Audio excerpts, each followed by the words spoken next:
The more you play, the more you earn. It's that simple. No hidden terms, no strings attached. Enjoy rewards that score you more with Betway. Terms and conditions apply. Regulated by the Gaming Commission of Ghana. Bet the responsible way. No under 18. Betway. Get way more.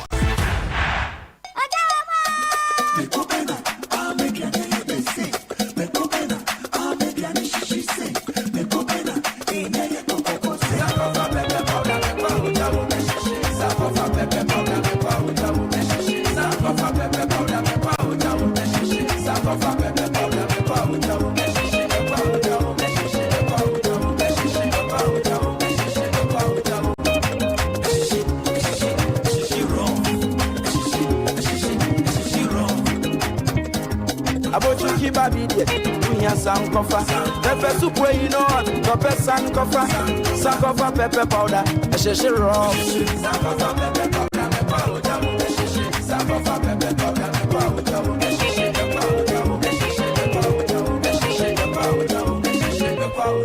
sankofa pepper powder. FDA, Aji Ejadi in Kratoyatum. When malaria strikes, it doesn't just make you sick. It takes your sleep, your peace, your time. Work on hold, miss deadlines, your home turned upside down.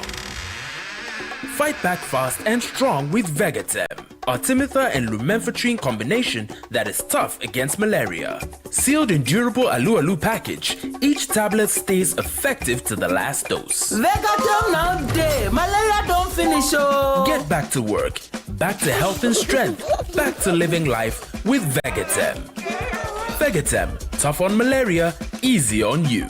Imported and distributed by Panacea Pharmacy Limited. Contact 059-380-2668 or 0274-182-917 for bulk purchases. Always test for malaria before treatment. This advert is FDA approved. It's time to take the next step toward your dreams. Admissions are now open for our October intake at Lancaster University, Ghana. Get ready for a world-class education, global opportunities, and an unforgettable experience in Ghana. For more information, contact us at +233 030 211 8989 or send an email to admissions@lancaster.edu.gh. Apply today and begin your journey to success with Lancaster University, Ghana. Your future starts now. We're trendy and youthful. We're UBA. We are here to make your life better, stress-free and easy. We go the extra mile, beyond your expectations. We will get it done and get it done very well now. UBA, best loans and more. UBA, best customer satisfaction. UBA, digital solutions. UBA, Africa's global bank. For best retail products, innovative offerings, loans made just for you, attractive interest rates, trading across Africa or sending money. If you want the best digital banking products, including chatting with you on WhatsApp and Facebook, turn to UBA, Africa's global bank. Citi 97.3. More variety. The city is alive on 97.3. Citi 97.3. Accra. There can be no other 97.3. No need to change. Keep it tuned to Citi. Your number one. Don't look no further. We've got it all covered. Citi FM. Good morning. Good morning. Good morning. Good morning. Good morning. Good morning, my neighbor. Good morning to life. Good morning.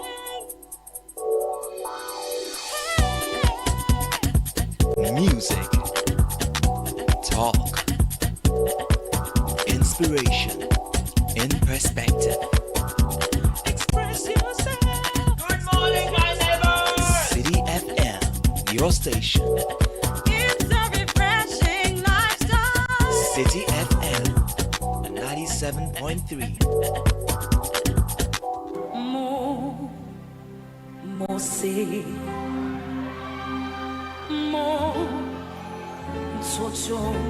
say more.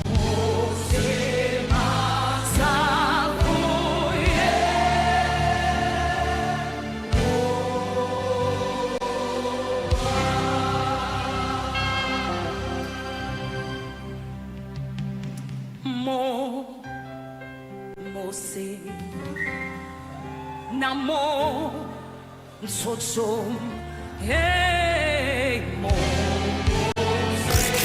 Unleashing the power of radio. This is Citi 97.3. The City Breakfast Show. Rise above the noise. Namo Socho lift your hands and say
The City Breakfast Show.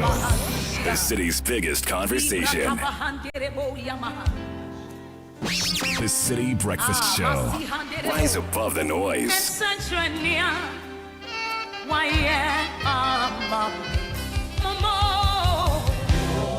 name of the Lord.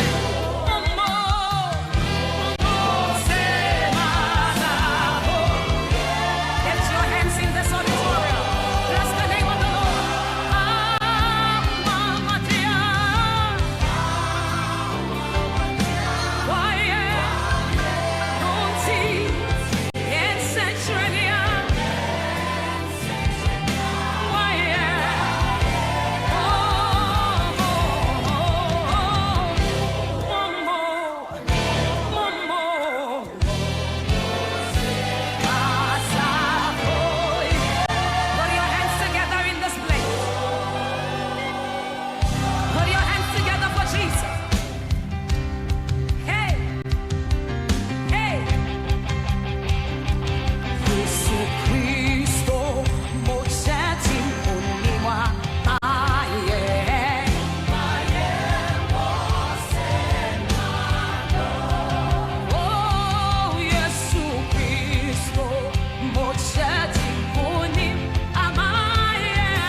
.36 Diana Hamilton calls this one Ose.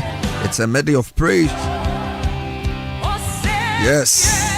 And on a wet morning, broadcasting from Adabraka in Accra, we commend to you the Lord and the word of his grace and his songs of praise, which is able to lift you up, build you up, and give you an inheritance, and give you hope in a dreary morning. Give you the confidence to know that with faith in your heart and love expressed to your neighbor, you can do a whole lot more. Starting the nation through the power of radio, 97.3 Citi FM.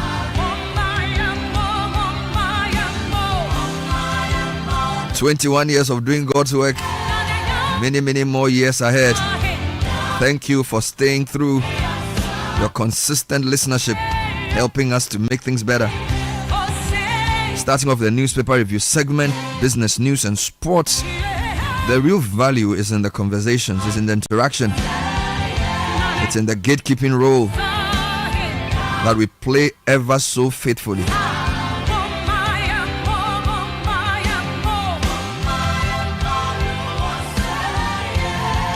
And a big thank you to our sponsors as well, because those resources enable us to come your way every morning without stress. A big thank you to Fidelity Bank. Their Sika Boom Reloaded promo is on, helping you to save, rewarding you for same. Every deposit of 500 cedis gives you chances to win up to 5,000 Ghana cedis a month. There's 100,000 cedis in the grand draw waiting. Open a Fidelity Bank account today. It's called the Sika Boom promotion on the Caritas Lottery platform of the NLA. Gentlemen are joining me for the newspaper review segment.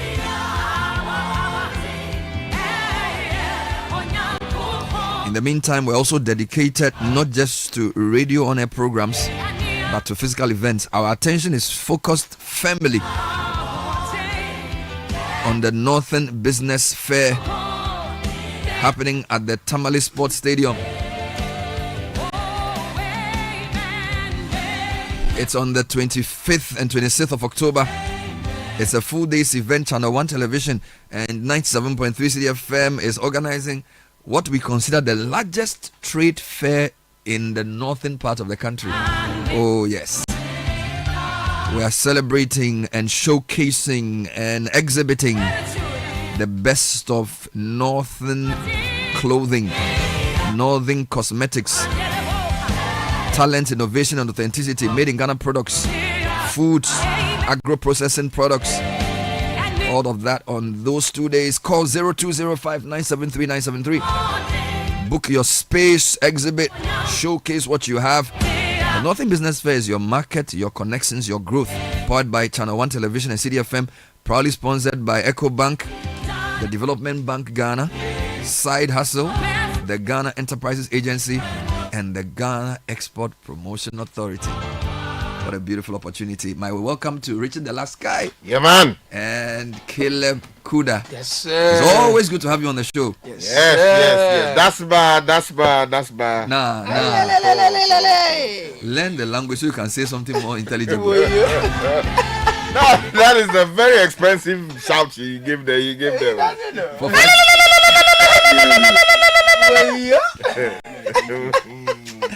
We will get into the details shortly. The newspaper review segment is where we are. It's interactive. Let's hear from you on our WhatsApp number 054-998-6996. Please drive with care. A lot of the streets are dark. Once it gets hazy, it can be quite hazardous on Ghana roads. So, Sky, start with the Ghanaian Times. The Ghanaian Times has a photograph of the President of the Republic in a beautifully sewn, Ghanaian wear. With the President of China. They are in a handshake. And the story headline says, President woos Chinese investors. Strategic opportunities abound across multiple sectors. They want to say multiple sectors, and they've written multiply sectors. Also on the front page this morning, the Vice President, Veep, donates over 600 life jackets, relief items to Karachi West. And government announces further reduction in Hajj fare. Okay. Well, the Ghanaian point, we don't know any chief, just get out. National security warns chiefs, politicians over Galamsey. Let's compete on ideas and let's compete on ideas. The MPP was built on respect, not insults. This is Brian Echampong calling for discipline and unity. Kennedy Echampong is here promising jobs for certificate and non-certificate holders. But the president's meeting with the Chinese authorities is here as well. The Chronicle says Massa pay the nurses and stop the to-be. Oh, is that the headline? Wow. Wow. Incredible headline. Okay. Also on the front page this morning, Brian unstoppable in Accra and Baumia buckles down. Starts nationwide tour. Right. Now, Daily Graphic newspaper, Cabinet OK 6,200 teacher postings. Clearance makes way for payment of arrears. This is the Education Ministry. Mahama Shi pledged stronger Ghana-China ties. And Ghana incurs $1.9 billion in annual post-harvest losses. Wow. The Herald newspaper says this morning, ex-minister missing in Attorney General's 600 million Ghana cedi NSA charge sheet. And it comes with a photograph of the Attorney General, Osea Sibentri, gives you a worry, and Mustafa Yusuf. And it would seem that they are targeting Mustafa Yusuf here. Also, the front page this morning, Tony Lita chairs Ghana Medical Trust Fund Board, and Larry is still going after Musa Dankwa. Musa Dankwa's whooping 17,000 respondents in 3 months polls raises more doubts over credibility. The new publisher, lawyers confirm Lumba wrote his last will. 2018 attempted divorce document pops up, and Wafad's chicken for you to boost Ghana's agribusiness. The minority is demanding full pay for health workers, and Baumia runs to 275 constituencies with decent campaign. Talking about Baumia, the custodian says this morning, no insults and personal attacks. Baumia starts nationwide campaign today. A beautiful photograph of the gentleman on the front page here of the custodian.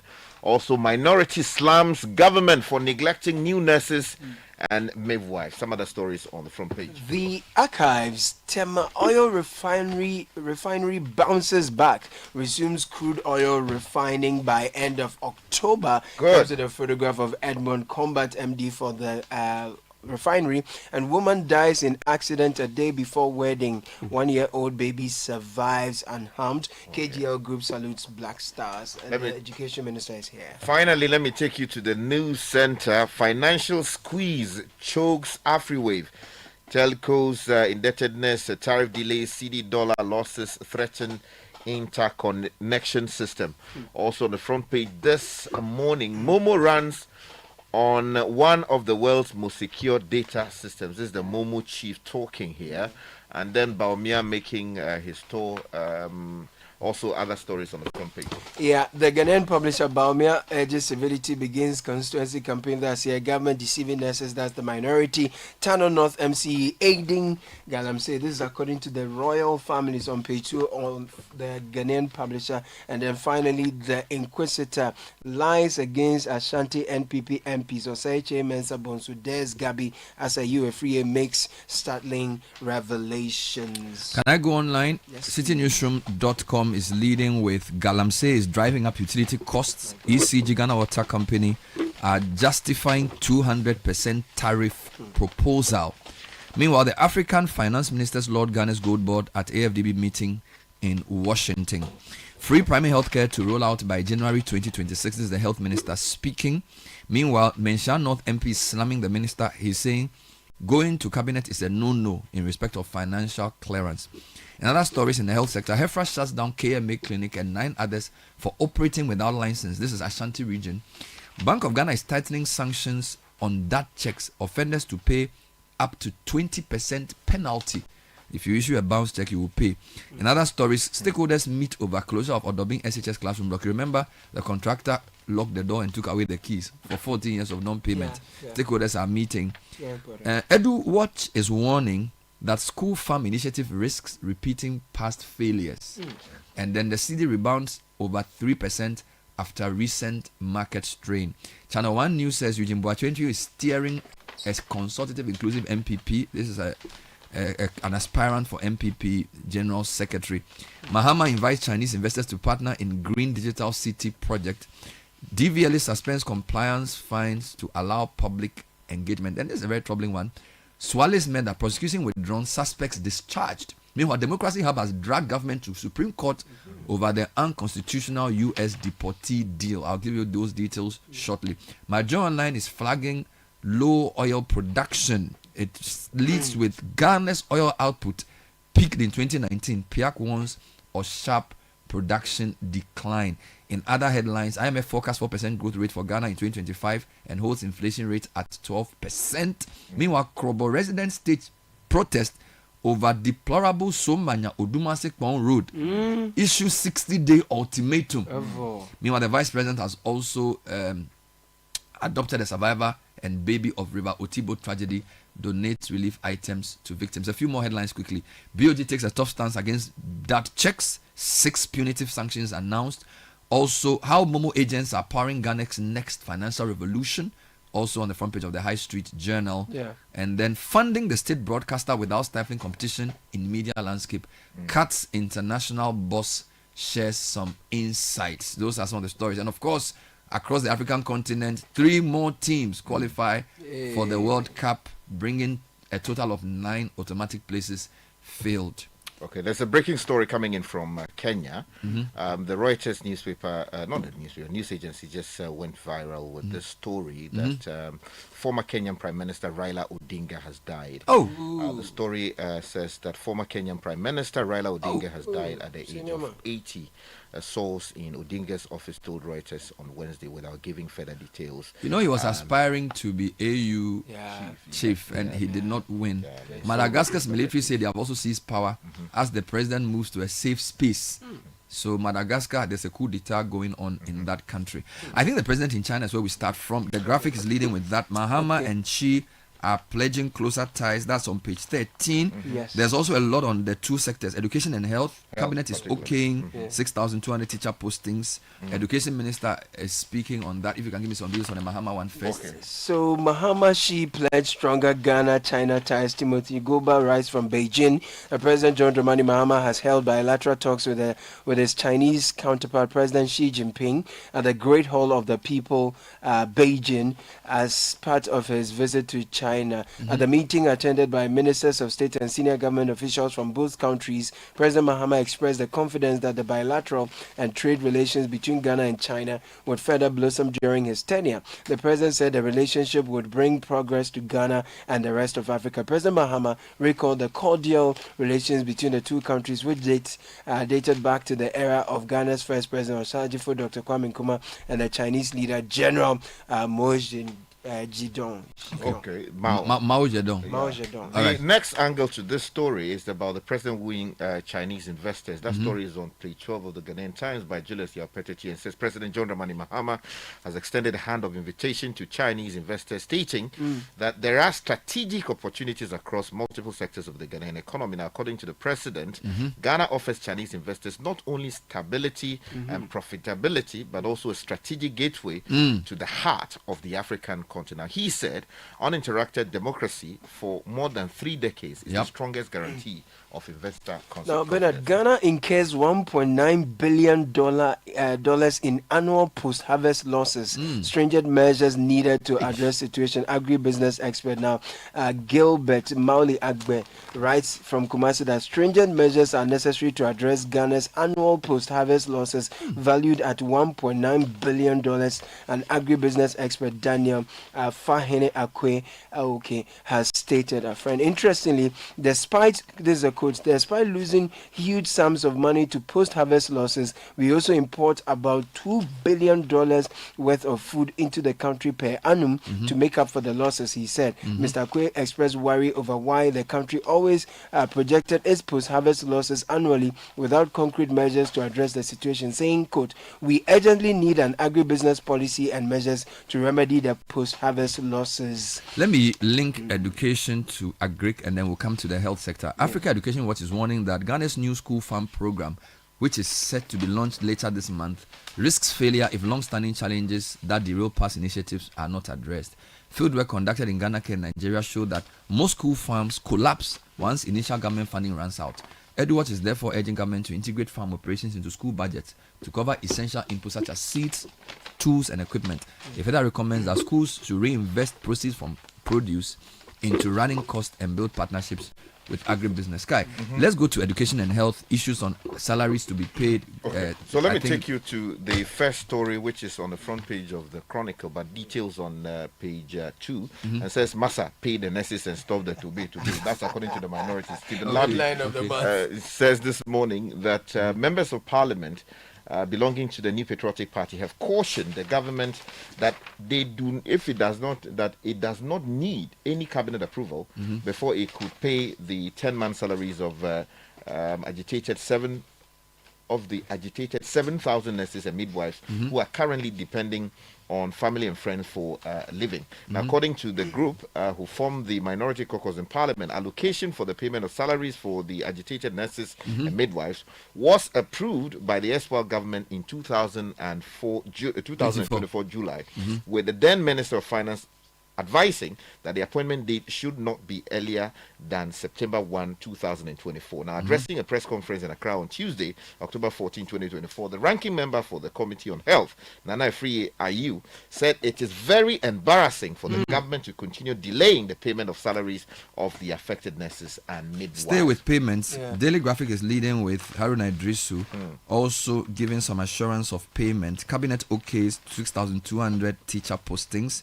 It says Cabinet has given approval for 6,200 teachers who have been working for several months without pay to be absorbed into the government payroll. The approval, which also includes financial clearance from the Ministry of Finance, will pave way for the payment of arrears owed to the affected teachers. This is Cabinet Haruna Idrisu speaking at a news conference in Accra. He disclosed that the approval formed part of a broader government decision to spend about 1.1 billion cedis to absorb a category of health workers and teachers across the country. Okay, let me tell you about two quick stories related to the health sector. One is in the Herald newspaper, which says the Ghana Medical Trust Fund has announced the appointment of renowned lawyer and corporate governance expert Tony Lita as its new board chair. Mr. Lita is a distinguished legal luminary and founder of the Lita Brill and Company, and brings decades of experience across law, finance, infrastructure, telecommunications, mining, and hospitality to the fund, also known as Mahama Cares. If you find that story in the Herald of this morning. Now, the other story is on the back page of the Ghanaian Times, and it says Establish Health Emergency Fund. This is according to a director. The story by Benjamin Acton Tete says the acting director of health promotion of the Ghana Health Service, Mrs. Mabel Kisiwa Asafo, has reiterated a call for the establishment of a special fund to cater for health emergencies in the country. Now, Krobo's coalition petition president over Somenya Road. Now, the coalition of Krobo are groups from Somenya and Odumase Krobo in the Yellow Krobo and Lower Manya Krobo municipalities in the eastern region has submitted a petition to President John Dramani Mahama to urgently fix the Somenya Road to avoid further deterioration. The group petitioned the president through their respective municipal chief executives to direct the Ministry of Roads and Highways and the Ghana Highway Authority to ensure the immediate return of the contractor to site within 60 days. The road is in a very bad shape. My goodness. Really terrible Now, two legal stories. Swale's murder, prosecution withdrawn, suspects discharged. Hansen Ajima reports for Channel 1 News Online that the Medina District Court has discharged the accused in the murder case of investigative journalist Ahmed Swale following a directive from the Attorney General's office. Swale, a key member of the Tiger IPI team, was shot and killed January 2019 by unknown persons. The case has, however, seen limited progress, with calls for the state to get justice for the deceased investigator. One person known as Danosu Kranting has been arrested in connection with the shooting. On Tuesday, October 14, Chief Inspector Nana Ifua Bamfua, the prosecutor, informed the court that this case was being discontinued. Still on court cases, Democracy Hub has dragged government to Supreme Court over unconstitutional U.S. deportee deal, quote unquote. Civil society group Democracy Hub has filed a writ at the Supreme Court challenging what it describes as an unconstitutional and illegal agreement between the government of Ghana and the United States for the reception and detention of deported West African nationals. The group contends that the MOU, which reportedly permits the U.S. to transfer third country nationals to Ghana for temporary detention and onward rendition, violates Ghana's constitution and its international human rights. Quickly, though, let me take you to the Herald, if I may. It's still related to arrest and prosecutions. If you go to page 3 of that newspaper, the Herald says the Attorney General, Dominic Ayine, may need to offer a convincing explanation over the alleged stealing that took place at the National Service Authority after a number of the suspects he initially announced as 12 has now been reduced to just 2. Osei Asibe entry and his deputy Kofi, what do you call it, Gifty or Warre Mensah. Now it goes on to narrate how the Attorney General had held a press conference and said all kinds of things and sort of targeted the former minister for the space, Mustafa Yusuf. Quick ones for from some me. reason, the person is not part of the So case. AMA arrests 21 traders for selling on drains at Agbogboloshi. The Accra Metropolitan Assembly has arrested 21 traders for displaying and selling their wares on open drains at the Agbogboloshi market in violation of the city's sanitation and public health regulation. Now, Springboard is leading chiefs and MCEs and youth to unite to champion agriculture enterprise. That's on citynewsroom.com. Final one for me is the Tema Oil Refinery bouncing back, resuming crude oil refining by end of October. So after years of inactivity and mismanagement, the Tema Oil Refinery, one of Ghana's strategic national assets, is set to resume its core mandate of refining crude oil by the end of October I prefer 2025. to hear has resumed, not is set to. We have a lot of these We are announcements. looking for it too. Some will say we've made profit. So you do the thing and then let the thing speak for itself. No, they say that a comprehensive turnaround maintenance project aimed at we should wait for it to start. End of October is not far. At all. So they should report in November that That they they've started refining. Don't tell us They what to do will now. do that. The Ghana Water Limited and ECG have attributed the over 200% proposed increase in tariffs to the devastating impact of illegal mining on their operations. According to the Ghana Water Limited, widespread pollution of water bodies by illegal mining has significantly increased the cost of water treatment, straining the company's resources. The ECG also reported that sections of its power distribution network passed through forest reserves have been damaged by illegal mining activities, resulting in frequent outages and rising operational costs. So during the public hearing of the tariff in Ashanti, it says they are digging and moving towards the roads and trenches, which is dangerous. And because of this, it costs us more money to fix the polling posts and to restore the line. You will not pay. You will pay. Therefore, they need more. Master, we won't pay. No, fix Galamsey or you will pay. They should stop it. That is why the Herald, for instance, stop Galamsey or you will pay. The government of the Republic of Ghana, headed by President Mahama, must solve the problem. and Ghana Water are not the ones doing Galamsey. They have the power to talk to the president to do the right thing. So you see, that's why the Herald is saying that the fight against Galamsey cannot be won through rhetoric or half measures. It demands decisive action, consistent enforcement, and a justice system that upholds accountability. Without this, the cycle of arrest without consequences will continue without.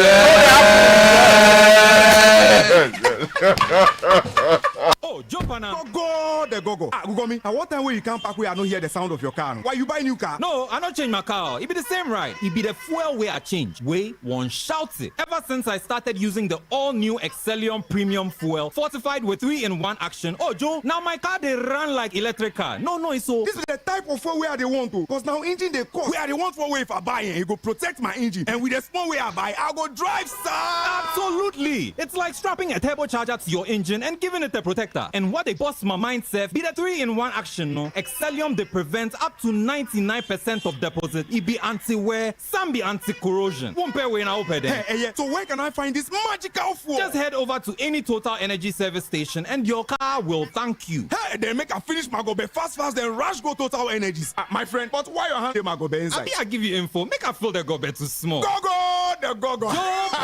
Excellium is designed to protect your car engine, decrease fuel consumption, and lower CO2 emissions. Don't say fuel, say Excellium. Choose Excellium, choose quality. Sika boom. Fidelity Bank say save and win. Muntio. Sika boom. Just deposit and begin. Sika every 500 CDs you keep for a month, you get 1 point all at once. More deposits, get more points in. More points, more cash you feel with. How many points? 1 point every 500 CDs. What if you win? 5,000 CDs monthly. And the grand prize? Hey! 100,000 Ghana CDs. Don't wait. Visit any Fidelity branch or agent nationwide to deposit in multiples of 500 CDs. The more you deposit, the better your chances to win 5,000 CDs monthly and 100,000 CDs in the grand draw. Terms and conditions apply. Win with us. Fidelity Bank, believe with us. Sika boom. This is an NLA approved promo, now running on the Caritas Lottery platform. This is the City Breakfast Show, the city's biggest conversation. City Business News at 7 with Neil Atilate. Good morning. Good morning, Bernard. It's a rainy Wednesday morning. I am Neil Atilate with a breakfast edition of City Business News brought to you by Valex, MTN and EcoBank. In this edition, City rebounds over 3% as Bank of Ghana intervention stabilize FX market.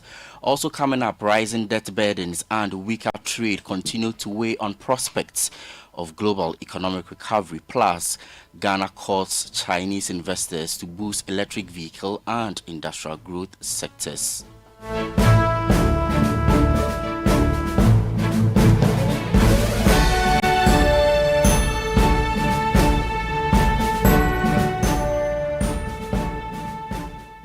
Many thanks indeed for choosing us. Details of our stories now. The cedi has rebounded strongly, appreciating by more than 3% over the past 2 weeks after a period of market strain. According to Data Bank research, the local currency's recovery has been driven by the Bank of Ghana's sustained foreign exchange interventions, which have helped stabilize market conditions and improve liquidity. The report also cites seasonal foreign exchange inflows from key commodity exports, record high gold prices now above $4,000 per ounce, and the central bank's move to double its FX auction frequency as major factors behind the rebound.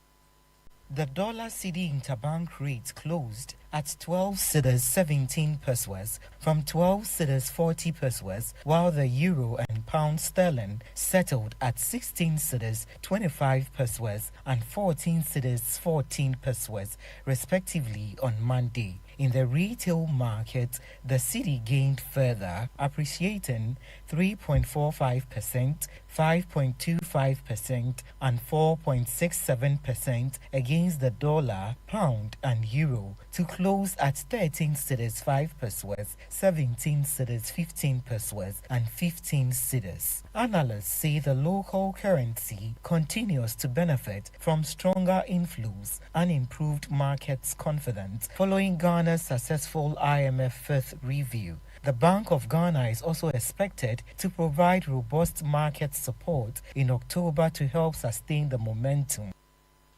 Emmanuel upon with that business desk report taking us to the forex market, where you could get the dollar at 12 cedis 70 pesos, the British pound at 17 cedis, that of the euro retailing at 15 cedis. Be guided. These are rates from the forex bureaus and not the interbank rates quoted by the Bank of Ghana. And with these marginal gains, let's talk more about the cedi, because it turned 60 this year and the Bank of Ghana is marking the milestone with a national celebration under the theme 60 years of the cedi, a symbol of sovereignty, stability and economic resilience. The official launch of the cedi at 60 is scheduled for Tuesday, October 28 at the Accra International Conference Center, with President John Dramani Mahama as the special guest of honor. Flagship activities will include a national launch ceremony, regional roadshows, public education campaigns on clean note handling and currency security, as well as a currency conference bringing together experts from global central banks, academia, and the private sector. You are still listening to the breakfast edition of City Business News with me, Ni Latte.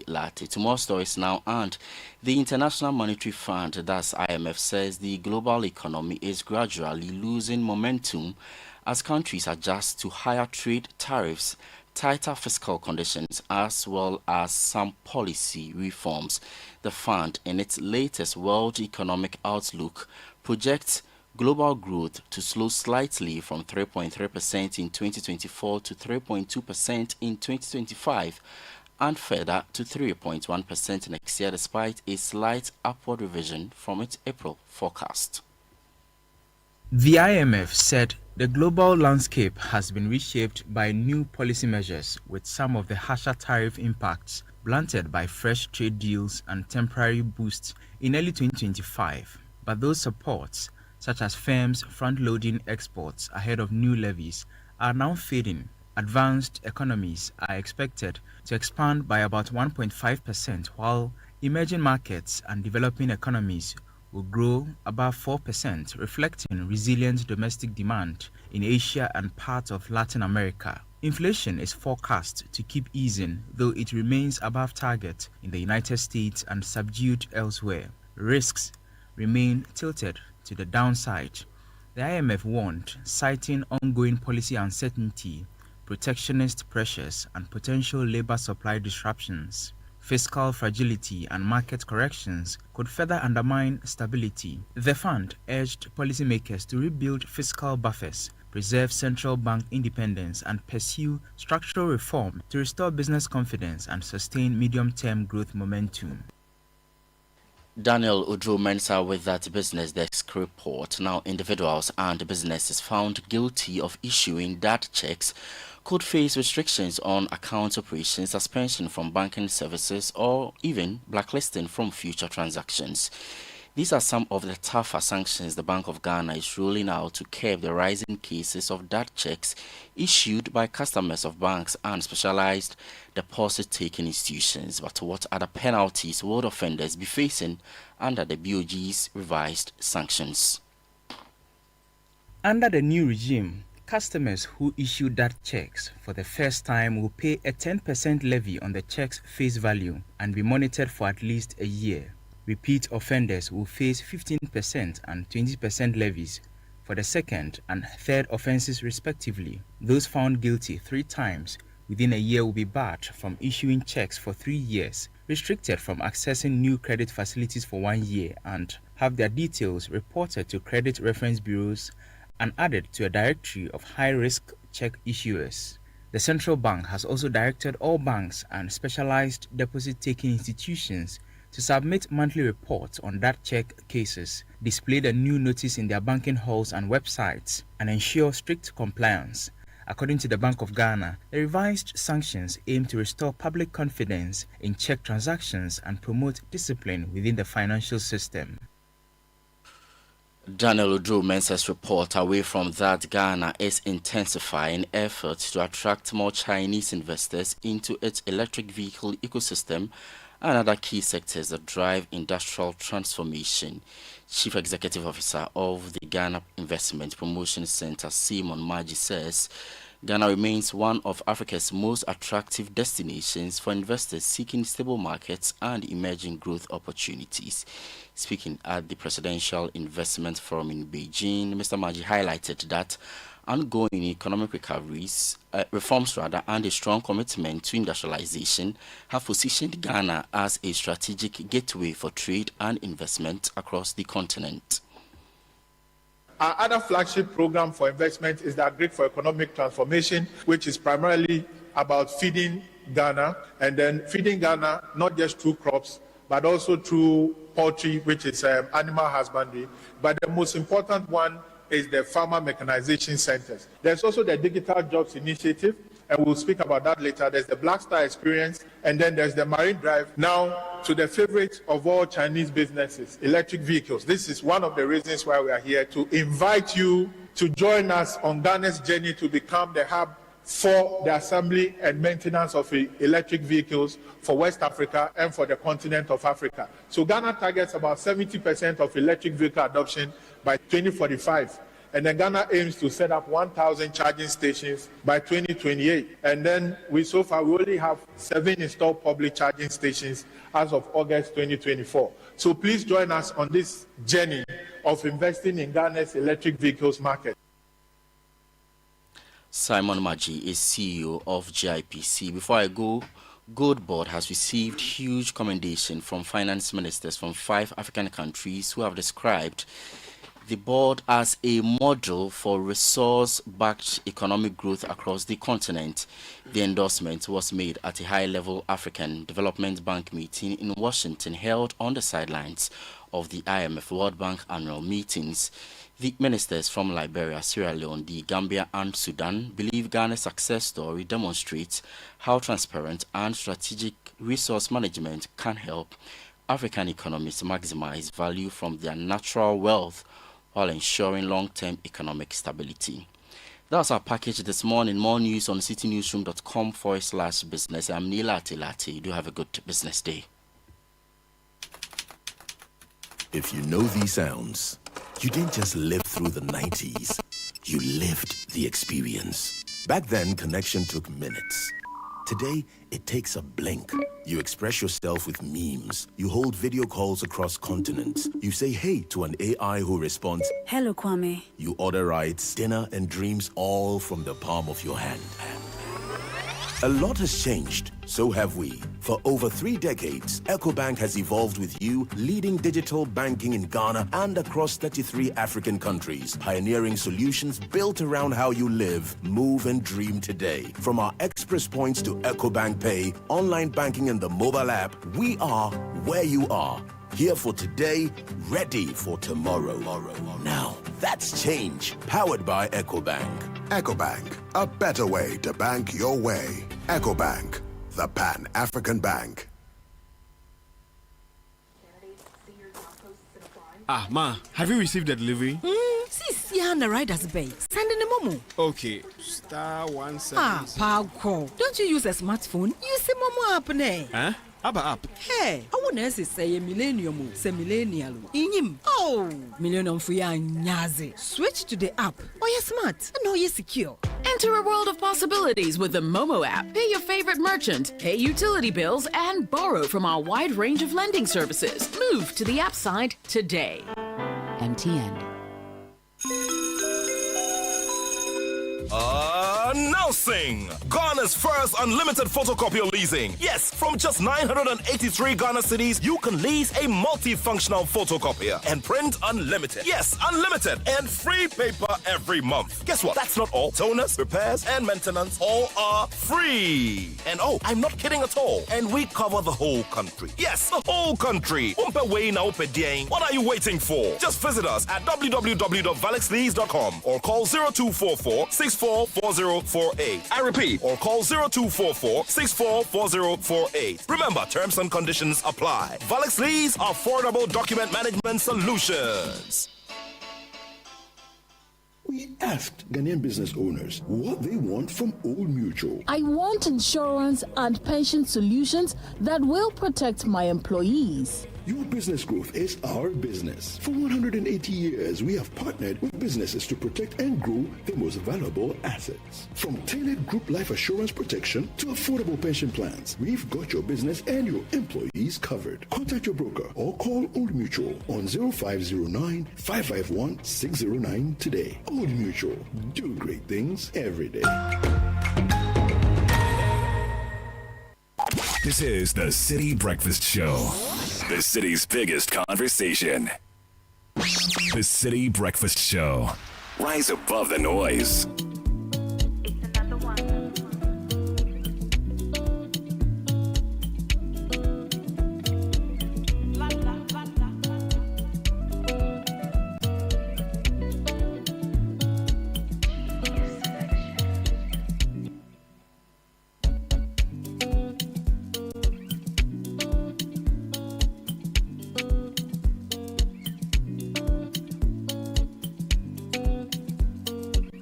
Benjamin Nketia just walked into the studio without a pen. He's here to serve you with kickoff.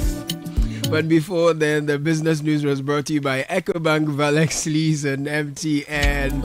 EcoBank says, listen, the world keeps evolving. AI is in vogue today. No one knows what's going to be trending tomorrow. But the good thing is, over the last 3 decades, EcoBank has pioneered a range of digital-first banking solutions designed for the way we live today. From the mobile app EcoBank Pay, Express Points, it's all across the country. We are right where you are. Listen, bank with us. We are a better way to bank your way. EcoBank is the Pan-African Bank. Don't spend big on machines like photocopiers, printers, and all when you can just lease them from just 983 Ghana cedis a month. A reliable, multifunctional photocopier and print is what you get at Valex Lease.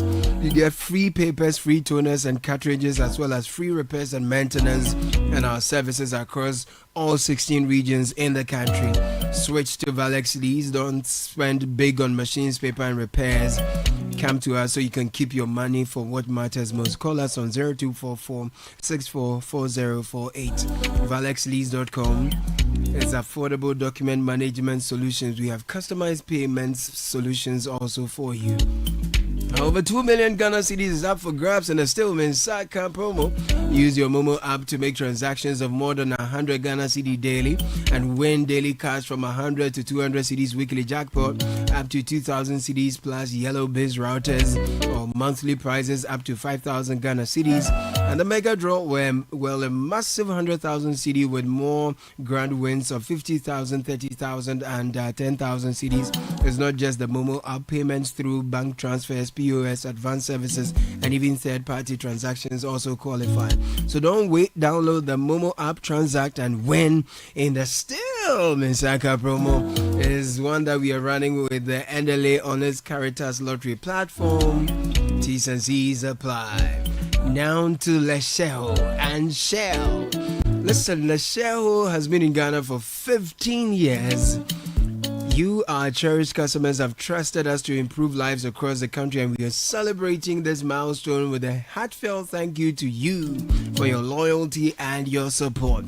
Thank you, our partners, our communities. You have made this journey possible. Together, we look forward to the future with confidence, knowing that with Lesheho, lives will improve. Visit any branch or simply call or WhatsApp Nana on 02700 4799 for any of our financial solutions. Lesheho Ghana, 15 years of improving lives and counting. Shell is turning every oil change into an exciting experience. From October 15, you get 10 free car checks for every oil change at the Shell Loop Bay while you can cool off in our waiting area.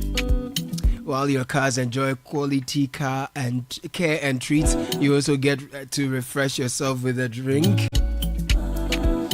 No waiting area at your station. Shell will reward you with a gift just to say thank you, because at Shell every visit is a VIP experience worth rewarding.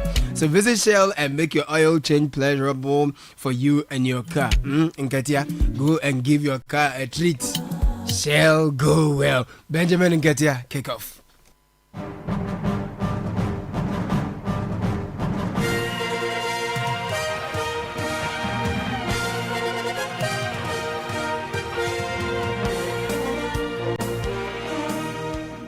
Under 20 minutes to play here in Mbombela.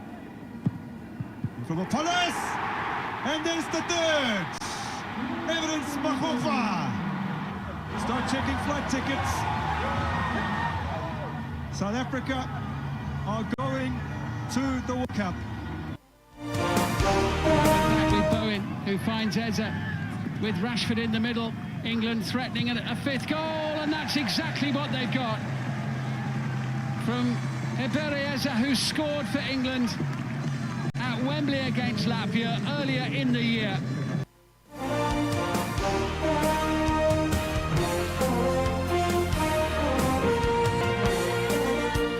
A wonderful morning to all of you out there, and it's World Cup fever in the air. South Africa thrashed Rwanda by 3-0 to book their ticket in the global showpiece. We'll hear from South Africa boss Hugo Broos, and then Harry Kane also scored twice as the Three Lions of England also secured their qualification after beating Latvia comfortably last night.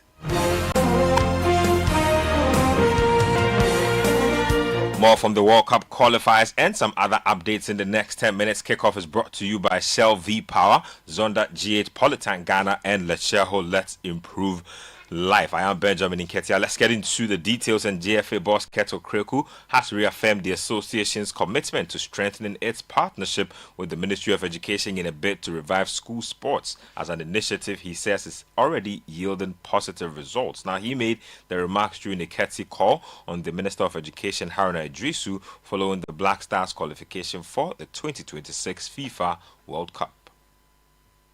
Association intends to work very closely with the Ministry of Education and Sports in our attempt to offer opportunities to young boys and girls.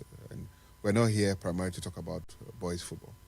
Female football is very high on my agenda. Since I took office in 2019, I made a big commitment to offer a lot more opportunities to women. At the last Congress of the Football Association, we created one political opening for women.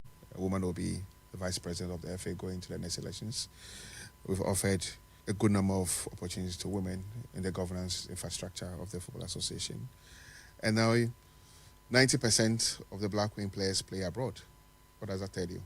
Opportunities and visibility offered by the FA is offering them hope, giving them livelihood. FA boss Keto Kriku there. Let's get to more national team related stuff. And Winfred Schaefer, the team's technical director, has praised the team's goalkeepers coach Fatau Dauda for his role in getting the best out of Benjamin Asari during the 2026 FIFA World Cup qualifiers. Now Schaefer's commendation follows Asari's impressive performances for Ghana, where he kept 5 clean sheets throughout the qualifiers, playing a key role in Ghana's qualification for the tournament. Benjamin, yeah, before I was here with Otto, we watch matches. We need a goalkeeper. Yeah, that's not good. Benjamin is our compliment to our goalkeeper coach. Very good, very good. Yeah, look, my goalkeeper in my time I was coach was Oliver Kahn. Yeah, Oliver Kahn was in Karlsruhe, 17 years. I brought him from the youth in the first team. Then he make very, very good performance. And Bayern Munich come 6 times to my club and take the money. The Bayern have money, we don't have money in this time. That is what I want from our players here. That is motivation. I want motivate, work hard and learn and have a good character. It's okay. Why not we take this player from a local player in our team? I know many scouting come here to Ghana and watch the players for Euro. No? Maybe you can go to Europe. It's so fantastic. You heard Black Stars technical director Winfred Schaefer speaking. Let's get to some results from last night's qualifiers in South Africa. They made light work of Rwanda, beating them 3-0 in their final qualifying game to top Group C, and also booked their ticket to the global showpiece. Now, the result meant that Bafana have qualified for the edifice or the tournament as Group C winners. Now, Hugo Bruce is head coach of South Africa. He had a few words to share after they qualified. What a moment. How does it feel to book a place in the World Cup next year? It feels wonderful. We all knew that we could do it. We believed in ourselves, and I think you saw it from the beginning of the game that we wanted to win that game. The only thing was what happened in Nigeria. So Nigeria did what they have to do, and we did what we have to do. So we go to the World Cup. It's fantastic. And Coach, I mean, you have believed in the young players and you've seen them grow into players that are able to play on the stage and handle the pressure that comes with playing in such games. Yeah, you know, the age doesn't matter. It's the talent, it's the mentality. And this is something also with the young players you saw today. They have the right mentality and they have talent. And then you can make a good team. And I think we did that in the last 3 years. We changed players, and every time it was the right choice. So, yeah, what happened today is work for 3 years. Hugo Bruce is South Africa head coach. Now, Nigeria have also kept their hopes of making it to the World Cup alive after qualifying for the African playoff round of World Cup qualifiers. They had to beat Benin by 4-0 to seal that playoff spot. The playoffs will happen in Morocco. Now, Nigeria's head coach is Eric Chell. He also shared his thoughts after their victory. So proud of my players. They deserved this game because it was not easy with a new coach, with a new philosophy to acclimate really faster. So now we go to Morocco. This is not finished. This is the beginning. It will be very, very, very difficult. So tonight I'm just happy for my player. They played a great game 2 hours ago. They played a great game 3 days ago. And like I said before in the last conference press, thanks God because you are here. And I'm happy for the fans because they bring us the victory. They start to help us, to push us to take this victory. Nigeria's head coach Eric Chell. Now, Ivory Coast and Senegal claimed Africa's final 2 automatic qualifying spots for the World Cup as both sides registered victories last night. Senegal won by 4-0 over Mauritania to secure first place in Group B. Elsewhere, Frank Kessié gave Ivory Coast an early lead against Kenya in Group F, and teenager Yan Diomande fired in to double the lead after the break. Man United's Ahmad also sealed the victory for the Elephants in Abidjan. Now, when you move on to Europe, England confirmed their qualification for next summer's World Cup after overwhelming Latvia. Now, Thomas Tuchel's side needed victory to assure their place in the showpiece, and that was never in doubt. Let's hear from Thomas Tuchel speaking after his team's victory. Thomas, well done. You were expected, of course, to qualify England for the United States, but now that it's real and you've seen your team qualify, sum it up. Yeah, brilliant. Such good mood in the dressing rooms. This feels very different because it's our dream to go to America, and now we made it, and we made it with another good performance, top result. We have now 6 wins, clean sheets, so we're very happy. You want progress with each camp. Have you had more progress with this camp in terms of the identity, the structure that you want? Yes, we're dominant. We're dominant in games. We're hungry. We invest against the ball. We have a lot of ball wins in the opponent's half. And look at our last goal. Harry Kane goes all the way back in its own half after a mistake from a teammate. Helps defend the ball and wins the ball for the goal from Epps. So that sums it up. It's good. It's good. We're on our way. Thomas Tuchel sharing his thoughts on their victory. Meanwhile, Cristiano Ronaldo scored twice and set a new goal-scoring record, but his Portugal side could only draw with Hungary to miss a chance to qualify for the 2026 World Cup with 2 games in hand. Now, Ronaldo has now scored 41 World Cup qualifying goals to move clear of the previous record holder, former Guatemala striker Carlos Ruiz, who got 39 qualifying goals in his career, bringing an end to this morning's edition of Kickoff. Kickoff has been proudly brought to us by Zonda GHL V Power, Politan Ghana, and Let's Let's Improve Life. I am Benjamin Nketia, the Small Sports at citysportsonline.com.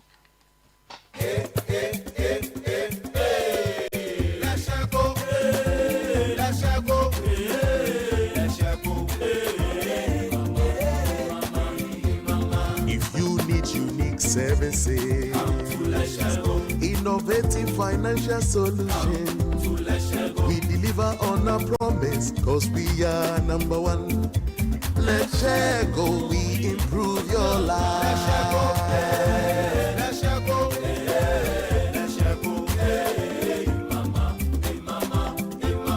Even when you're stuck with nothing, no matter your situation, let's go, we improve your life. Let's go, let's go, let's go, hey mama, hey mama, hey mama. Let's go, we improve your life. Do you ever wonder how your car's engine is doing as you drive? Not often. Does it feel confident and protected, or is it tired and struggling? I have a busy schedule, so I leave matters of my engine to Shell V-Power. With Shell V-Power, you can feel confident because it is the best ever fuel designed for performance and efficiency. Shell V-Power removes performance-robbing deposits, so you can feel protected. Fill up with Shell V-Power at a Shell service station near you. Feel confidence, feel protection, and feel performance over and over again with Shell V-Power. Fuel the feeling with Shell V-Power. Go well.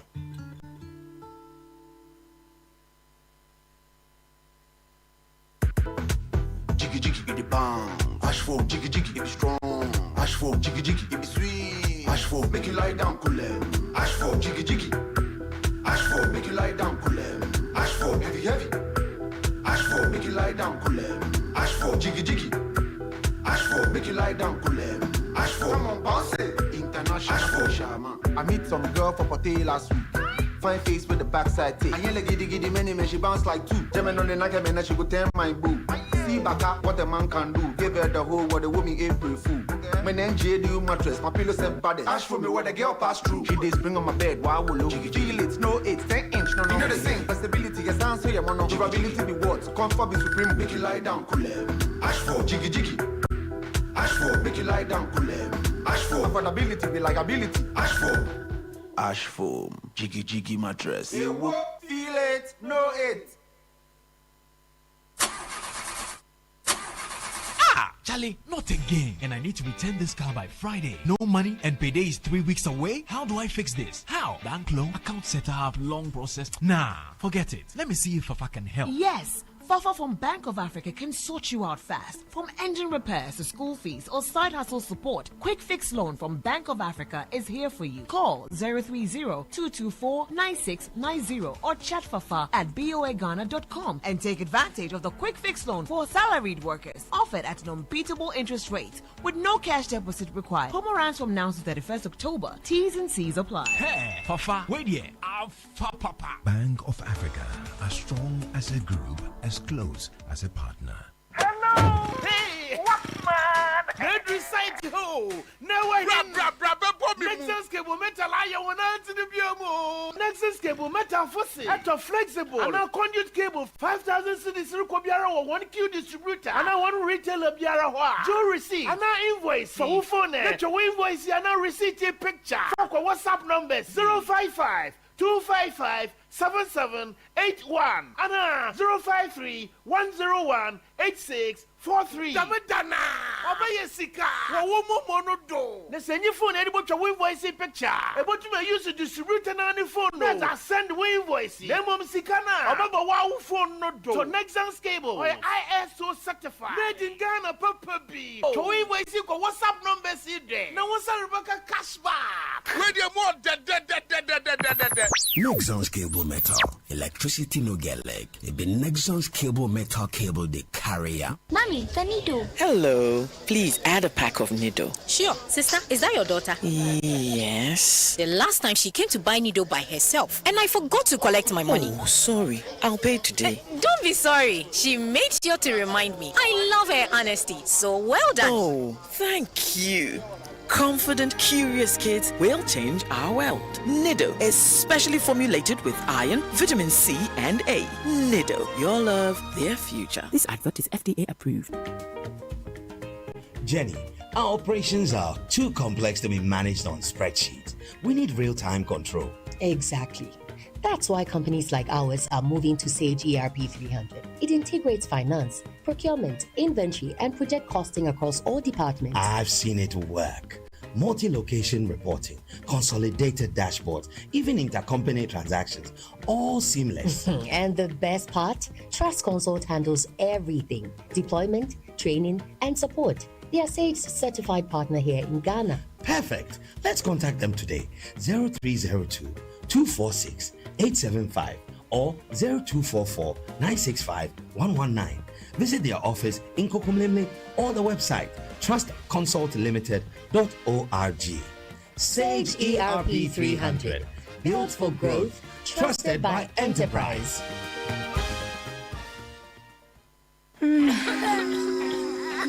When malaria strikes, it doesn't just make you sick. It takes your sleep, your peace, your time. Work on hold, missed deadlines, your home turned upside down. Fight back fast and strong with Vegatem, artemether and lumenfantrine combination that is tough against malaria. Sealed in durable alu-alu package, each tablet stays effective to the last dose. Vegatem now day, malaria don't finish oh. Get back to work, back to health and strength, back to living life with Vegatem. Vegatem, tough on malaria, easy on you. Imported and distributed by Panacea Pharmacy Limited. Contact 059-380-2668 or 0274-182-917 for bulk purchases. Always test for malaria before treatment. This advert is FDA approved. This is the City Breakfast Show, the city's biggest conversation. The Money Matters segment is brought to you by Petra. Petra, achieve more. Welcome to the Money Matters segment with Petra. We all feel it sometimes, that pressure to keep up. You see a friend buy a new car or take a trip to Dubai and suddenly you start thinking, maybe I'm behind. What am I doing wrong? But here's the truth. You're not on the same journey. You cannot see beyond what they show you. Focus on your own story because financial peace beats showing off. At Petra, we help you set goals that fit your life, not someone else's Instagram reel. Your money doesn't need to make noise. It just needs to grow steadily. Let's do life together.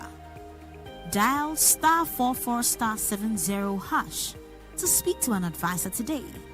Petra, achieve more.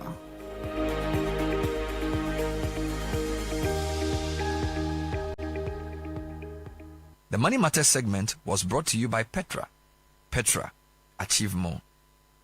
Australia is back! Did you know that Australia is home to highly educated workers? Yes, you can also live your dream in Australia with the right academic qualifications. Best Education Services, in collaboration with the Australian High Commission, invites you to the Best Education Study in Australia Fair 2025. Come and explore undergraduate and postgraduate study options, paid internships, partial scholarships, and learn more about the post-study work permit. Date, Saturday, 25th October, the Australian High Commission, Accra. To register, call or WhatsApp 025-6299-707. Again, 025-6299-707. The Best Education Study in Australia Fair is organized in collaboration with the Australian High Commission, Accra.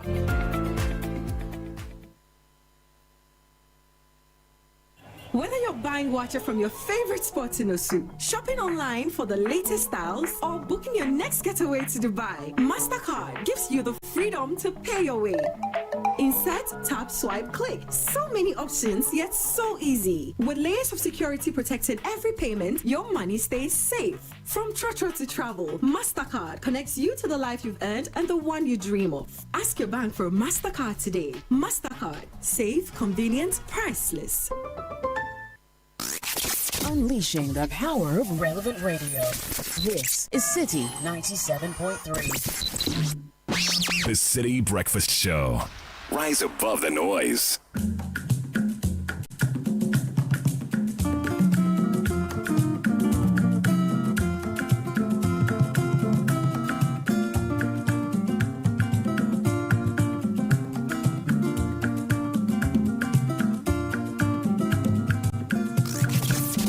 The power of relevant radio.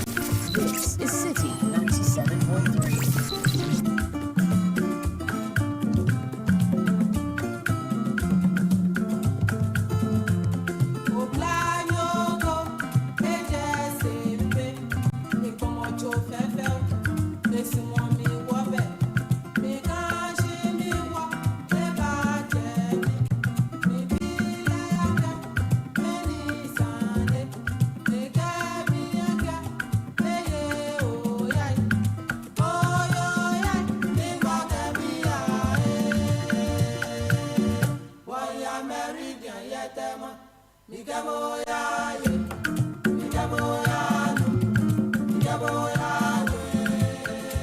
$7:39 City Breakfast Show.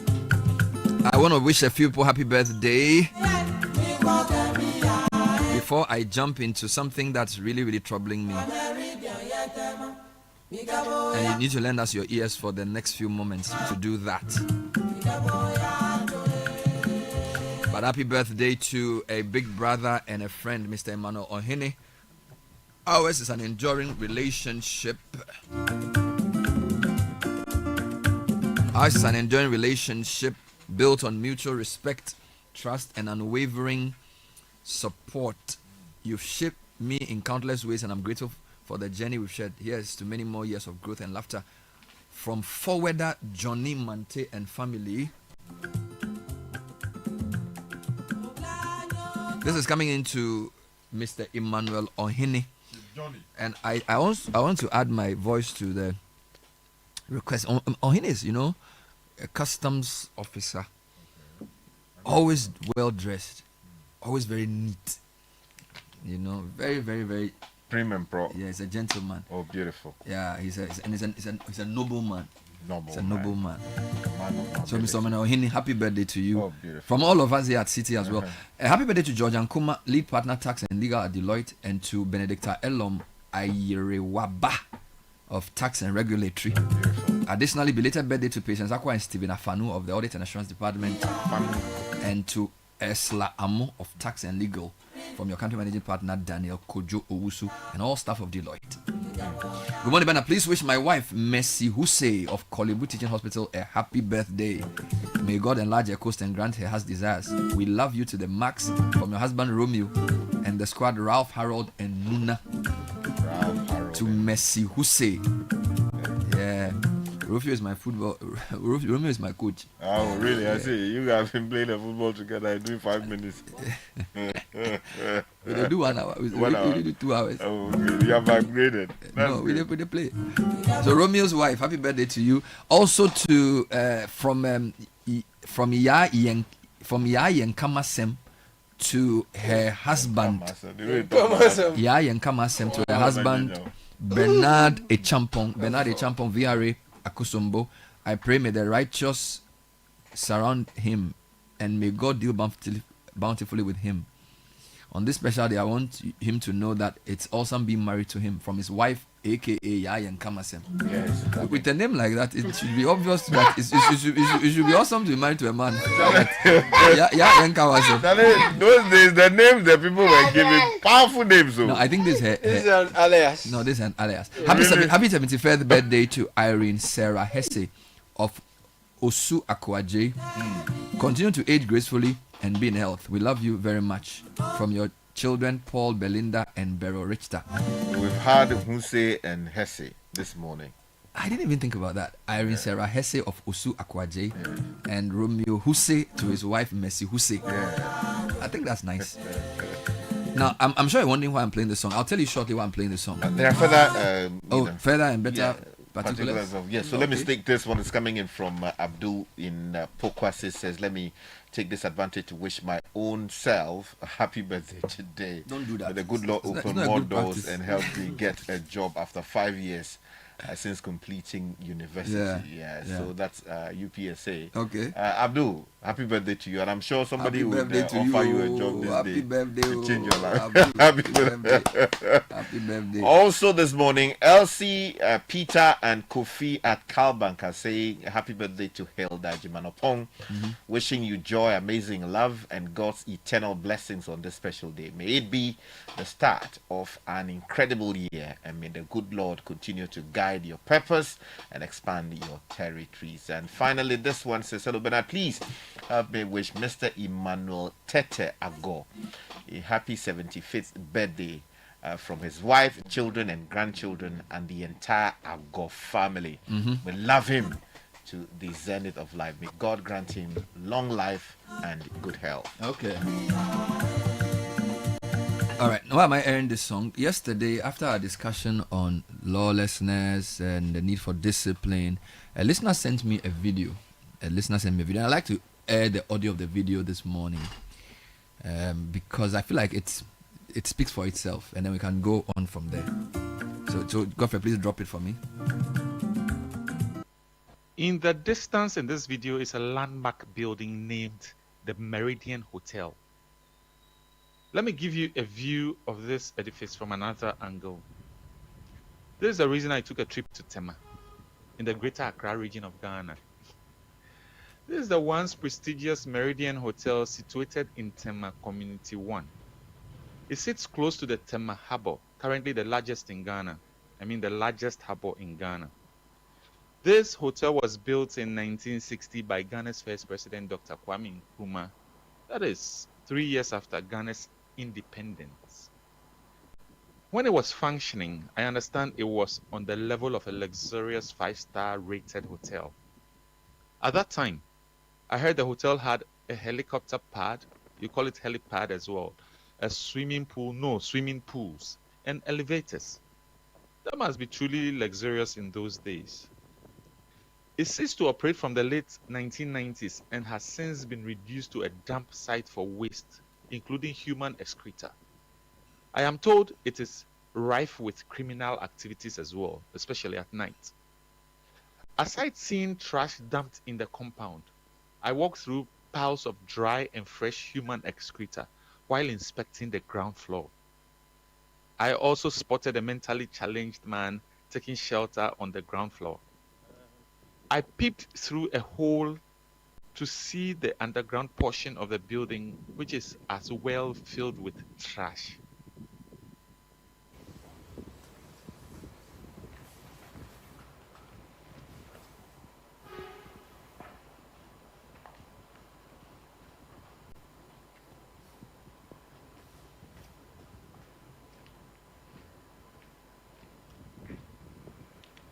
I tried walking upstairs to the first floor to capture a view of the Temahabo for you, but I had the sick feeling of running into trouble. I retreated. This is City 97.3.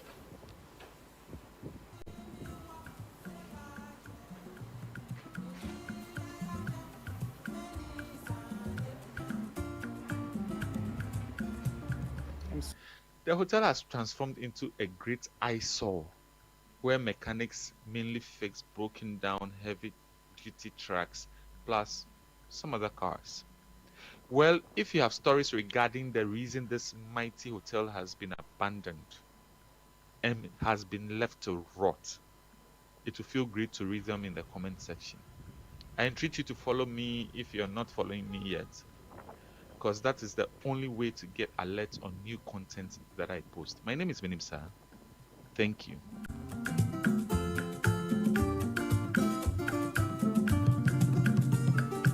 So that was a video credit to Minim Sir, a vlogger with a passion for football who lives in Tema. Now, yesterday, after we spoke about the need for more order in society, a listener sent me this video. Kakra has also been able to dig up an article written about the hotel, and I'm going to deal with that shortly. There are two things on my mind. The issue of course, a hotel built by Nkrumah in 1960, and we've left it to become a dump site. Now, the fact that this hotel is close to the port and it's on the Greenwich Meridian, called Meridian Hotel, iconic. Think of what we could have done with this hotel. Ghana has just qualified for the World Cup. A documentary on Ghana on CNN. Come to the center of the world, sleep at the Meridian Hotel. We are close to the equator, we are close to the center of the earth. This is the evidence of black excellence, African order and discipline.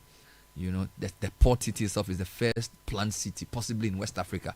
So with beautiful, neatly manicured lawns, well-composed people driving in tree-lined avenues with nice, shady areas for kids to grow up. That's what could have been. But now we've converted the Meridian Hotel. Anyway, Kakra, maybe you can read that write-up for me to help put it in context, right? Definitely, and it's titled Nkrumah's Meridian Hotel at Tema, Overtaken by Filth, Criminals, etc. Published on Thursday, 22nd February 2024 rather, and it reads, the Meridian Hotel, once a prestigious and iconic landmark at Tema, has now turned into a dump site and a den for criminals as it lies in a state of decay and neglect. The hotel, built in 1960 by the first president of Ghana, Osagyefo Kwame Nkrumah, was one of the most sought-after hotels at the time and was a popular location for many dignitaries and tourists. The iconic hotel was so popular that it inspired the famous Wulome song Meridian, which you hear. Sadly, it has been abandoned over 2 decades after it was closed down in the late 1990s. A video shared on X by UTV captured the deplorable nature of the hotel's environs as it has been taken over by filth and criminals. Residents in the area have called on the government to demolish the building if there are no plans to revamp it. According to them, they live in constant fear as the criminals who use the hotel as their place of abode threaten the lives of residents, especially at night. So here's a resident, and I quote, "This building has been here from the days of Kwame Nkrumah. Over the years, this place has developed and now we use it as a taxi rank. Because the place has been abandoned, we get criminals using the place as their hiding place. Just about yesterday, we heard of a theft case in the area. This morning, someone also went to steal, and it took us to prevent the mob from attacking him. Some other residents also use this place as their refuse dump. At night, this area becomes very risky," he stated. Another also stated that there have been issues with some residents who have turned the place into their refuse dump. According to him, the state of the refuse in the area requires the government's assistance. He says, and I quote, "We heard that the building was sold to some foreigners, but since we heard that nobody has come to claim ownership. When we began using this place as a taxi rank, we had to clear this place up. But we cannot continue anymore, so we are asking the government to come and take over the building and demolish it." Since the collapse of the hotel, governments have neglected the call by residents of Tema to revamp it or collapse the building. The Akufo-Addo government has made significant strides in the tourism industry since it assumed office in 2017. In 2022, it allocated funds to upgrade some tourist sites across the country, but the once famous hotel still stands abandoned. Yeah. So this is the article published on Ghana Web in 2024. And that was February. Well, February 2024. The video I aired was recorded on the 17th of September 2025. So that tells you that over a year and a half since this article was written, things probably have gotten worse. Birthday requests on the show are brought to you by MasterCard. Let's talk about convenience and safety when it comes to your money. On lazy Saturdays, you can buy breakfast, lunch, a snack, and dinner from your couch using a MasterCard. You can shop locally or internationally by simply inserting it or tapping or scanning. Leave cash in the past, go to your bank and switch to MasterCard today. Cowbell has two powerful variants, the Premium or the Vita Rich, whether it's the handy 14 grams or the 23 gram sachet or the 360 big sachet. There's a Cowbell for everyone, rich in essential vitamins and minerals, packs a high protein, and it's perfect creamy companion for your porridge, your cereal, or your beverage. There's a Cowbell for you. Cowbell full of creamy goodness. If you're a customer of Enterprise, you may be, or you should be, racking up advantage points by making purchases, renewing your policies all through our self-service portal or the Enterprise Advantage app. Log on to your account, access Advantage points, and start earning points for rewards like airtime, Momo, and more. Go to my.enterprisegroup.net.gh or download the Enterprise Advantage app and get started.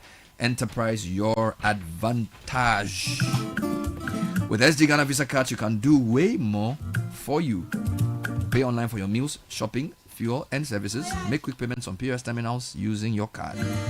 We have gold and platinum cards which give you even more value with whopping discounts at selected vendors including airport lounges and access with your platinum card.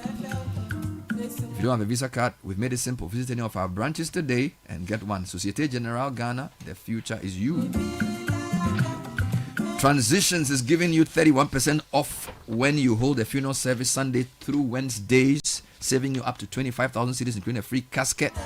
It's not just about cost, it's about convenience, quality, and professionalism. We have a serene chapel reception for up to 600 guests, a dignified hearse, free chillers, and more. Call Transitions on 0302 634 706. You can also email info.transitions@myenterprisegroup.io. Terms and conditions apply. Yamvita infant cereal with milk is making feeding time for babies very easy.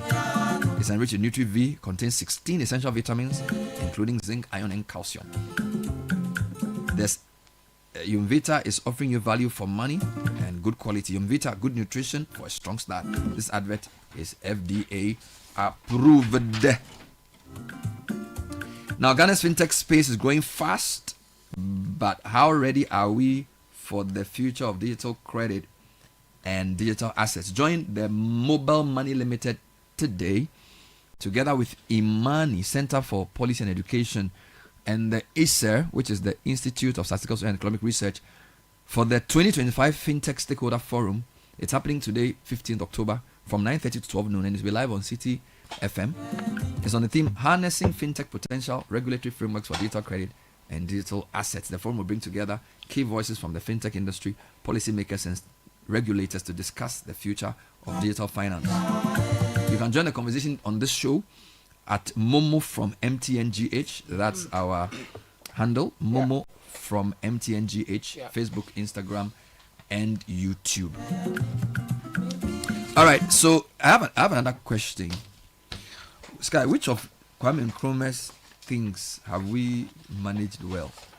And by the way, maybe we need to remind ourselves of some of the Kwame Nkrumah things. We're talking the Accra Tema Motorway.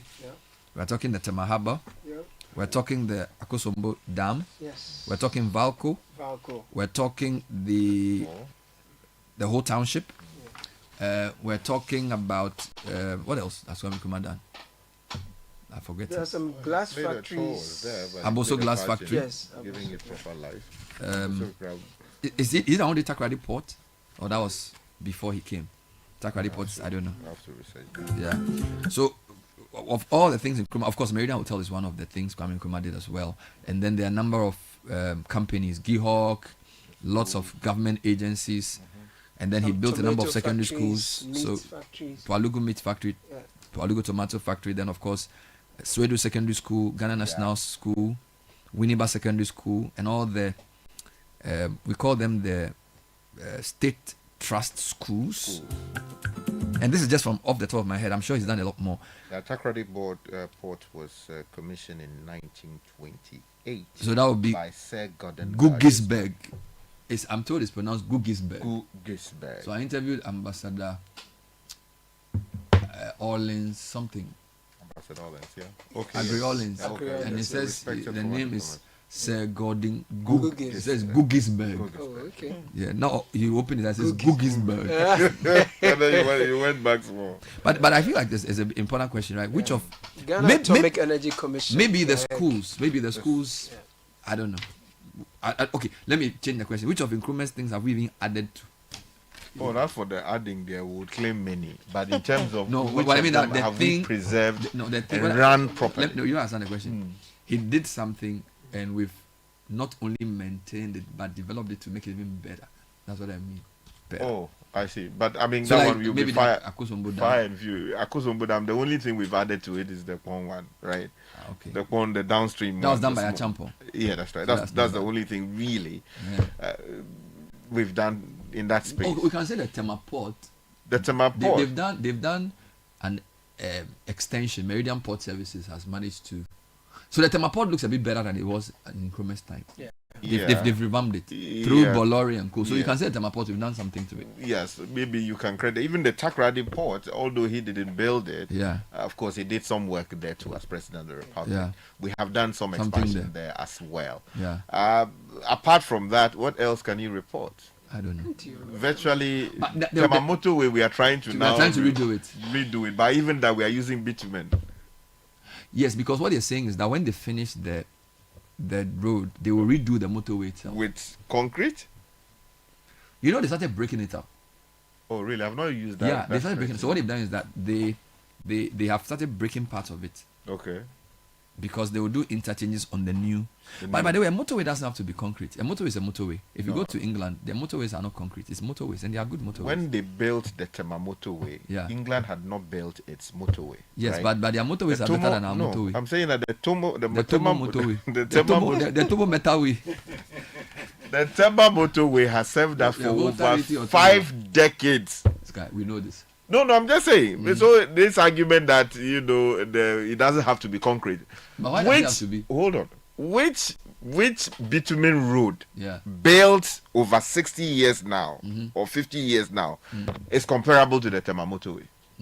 None. So it tells you that there must be some wisdom that went into the decision to pour concrete on that stretch of land. Fair enough. Let's stay on track. Let's stay on track. The Meridian Hotel, for me, you can use an incident and as an entry into a big thing. I think it's very disappointing because Tema itself is not in a very good shape. Horrifying. The Meridian Hotel, which is so iconic, supposed to be a place where you can. I mean, I see a big tourism potential there. right? If you want to market Ghana to the rest of the world, center of the world, beautiful place, and the Greenwich Meridian goes through that particular portion of land, and this big hotel has been left and turned into a dump site and a haven for criminals. I think it's a sad story, very, very sad story indeed. And the video should have, this was an audio, but when you watch the video, rubbish show. And people also go and do number 2 in the hotel. And this is Tema. Yeah. And truly. So the question is, who's this? Whose job? Is it the government? Is it the TDC? Is it the TMA? Is it the local authorities, the city managers? Is it the Ghana Tourism Such a Authority? hotel will come under monuments. Yeah. It will come Museums under and monuments. So museums and monuments should have some responsibility for this kind of historic facility that we have in the country. Speaking of which, I've been told that the museums and monuments. No, let me just add, they are virtually broke. They don't care about them. Government doesn't give them the support. I actually wanted to make a point. To actually, I have been told that a number of our hotel forts and castles, which are supposed to be global historical sites under UNESCO, if we don't manage them well, we can lose that status. And apparently they do some sort of annual review of these facilities, and it appears some of them are in such a state of disrepair that Ghana may even lose that status. I think we have about 16 or so forts and castles that are considered global heritage sites that is for the whole world. Yep. Yeah, but we've just left them to decay. But this Meridian Hotel thing really hurts me, particularly because Tema is supposed to be the first planned city. What happened to Tema? People like Edwin stay there, he spoiled the place. Edwin, what happened? He lives in Tema, he spoiled the place. You lived there your whole life. Yes, I have. With regards to the hotel, it's regrettable because it's just about 3 kilometers from the harbor itself. Wow. So it was meant to house people who arrive at the port. Seafarers.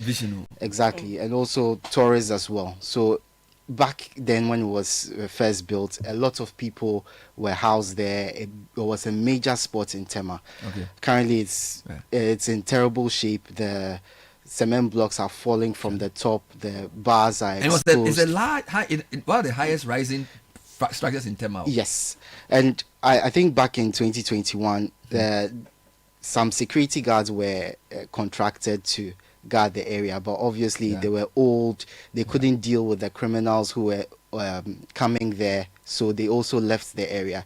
And they were also worried because of the things falling. They were worried for their lives because you could be sitting in front of the hotel and something would just fall from the top.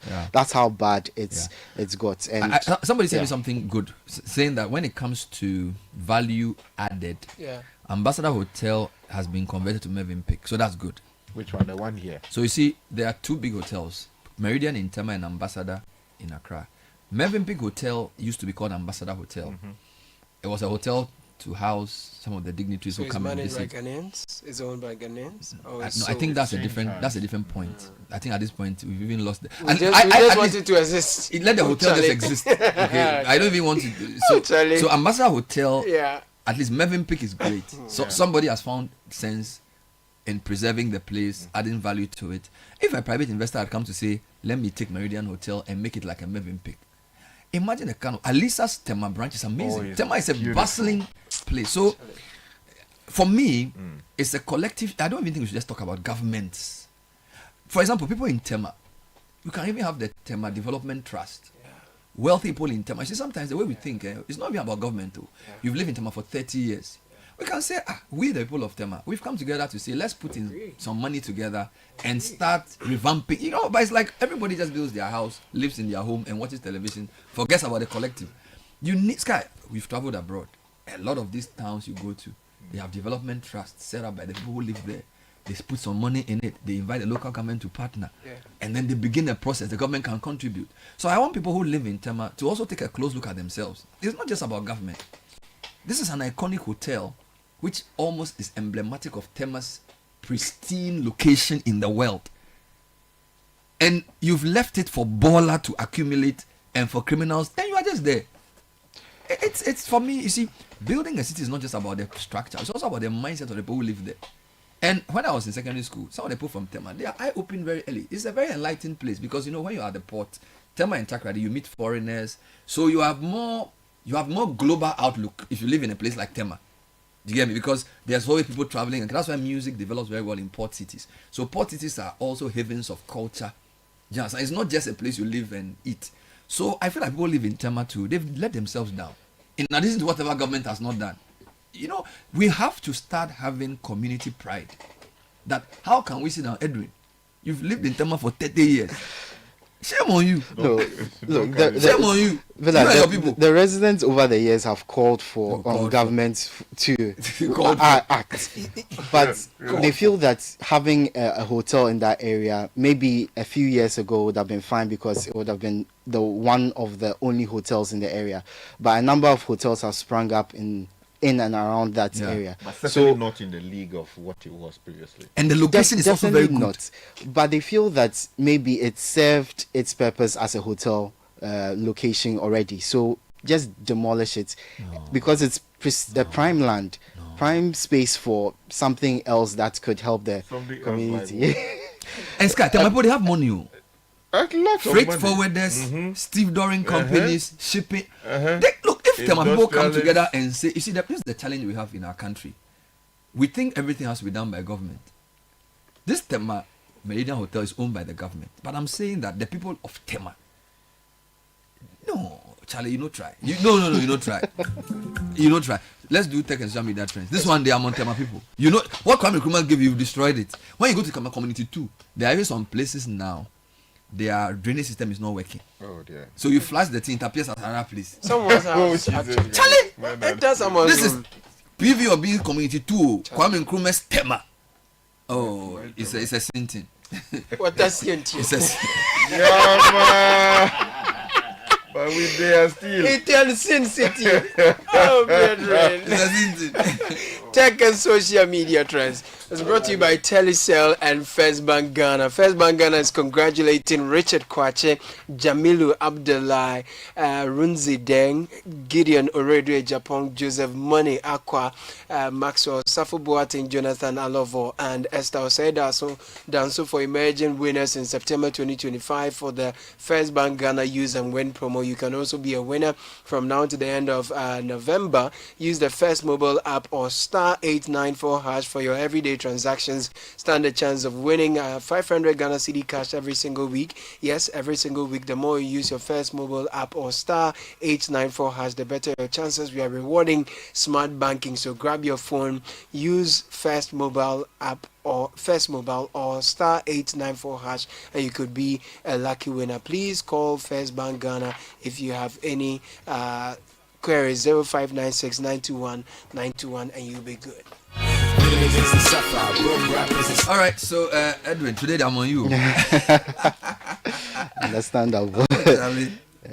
So what is trending this morning? Trending this morning, Nigeria. Yes, they may not have made it into the World Cup automatically, but they still have a chance to qualify because they are into the CAF playoffs, along with Cameroon, DR Congo, and Gabon. So they will take on Gabon, and then Cameroon will take on DR Congo. Yes, and then the winners will meet each other, and then they will qualify for another. The winners will meet each other, and then they will qualify for the intercontinental playoffs.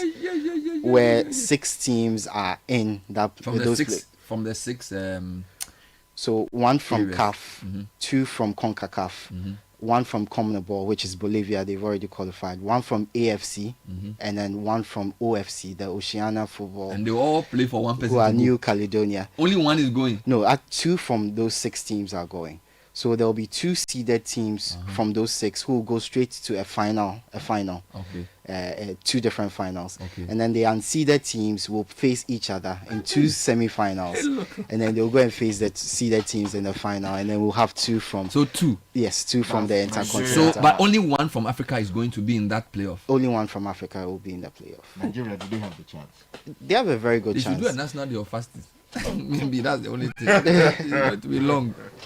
Anyway, so Nigeria is trending. So people are worried, are asking how Nigeria got through to the playoffs because is it Cameroon or Burkina Faso finished with more points than Nigeria. So how is it that they finished as the second runners up? So CAF actually put out a statement earlier in the year to explain it, and then because Eritrea had pulled out of the World Cup qualifiers. So one group had only 5 teams. Exactly. So in order to make it balanced, CAF said the results against the last team in the group will not count. I get it. Yeah. So for fairness. For fairness. So any team that has 6 groups, there's results against the sixth team would not count. That is how Nigeria got in, because Burkina Faso had decent results against the last team in which their is group. one of the groups, the Eritrea group. Yeah. The team that was second would have had fewer points than the other group members. Exactly. The other second position teams if they had not done this. Yes. Okay. Yeah, Why didn't they put somebody else in there? Some other country? There's no other country in There's no Africa. other country. Eritrea is allowed. Unless Djibouti. Djibouti, there's some Djibouti. So Africa, Charlie. Oh. Sometimes you have to thank God you were born in Ghana. Imagine if you were born in Djibouti. So there's a first round of qualifiers. qualifiers. Charlie, you go tire outside. Imagine you're from Djibouti. So, no, so we get it now. Yes, so yeah, that's for Nigeria. We move on to another trending topic. Yesterday we talked about Eddie Nketiah possibly being introduced into the Black Stars team. This morning, Hudson-Odoi is trending heavily because now there are reports that he also wants to come after playing with Ghanaians hearts. We don't want them over the last few years. I will still we have all the solutions? We don't need any campaign. No. Yeah, I'm opposed to the idea that merely because someone had some initial difficulties, the person is not welcome. Is the person Ghanaian? He said he won't play for us. Does he have Ghanaian heritage? He doesn't know anything about us. He said he won't play for us. Let's not do that. Who should wait for somebody to come and chop? They should stay where they are staying. They should play for England.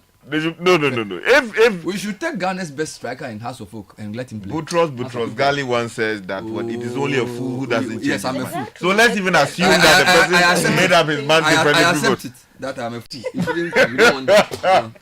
Okay, we'll move on to that they want to play for Ghana. The case involving the death of Ahmed Swale, the alleged murder of Ahmed Swale. So the case has been discontinued by the Attorney General, and the prime suspect, Daniel Cranting, has been released and he's out. So that case seems to be going nowhere. We are no closer to finding out who killed. I mean, it's better to release a free man, seems. Because if he hasn't done anything, you can't say because you want to find the killer of Ahmed Swale, you should have a case by all means. If you don't know who's killed the person, you don't know. So if there's no evidence to prosecute the guy, let the guy go home. As for that one there, we can't fault anybody for that.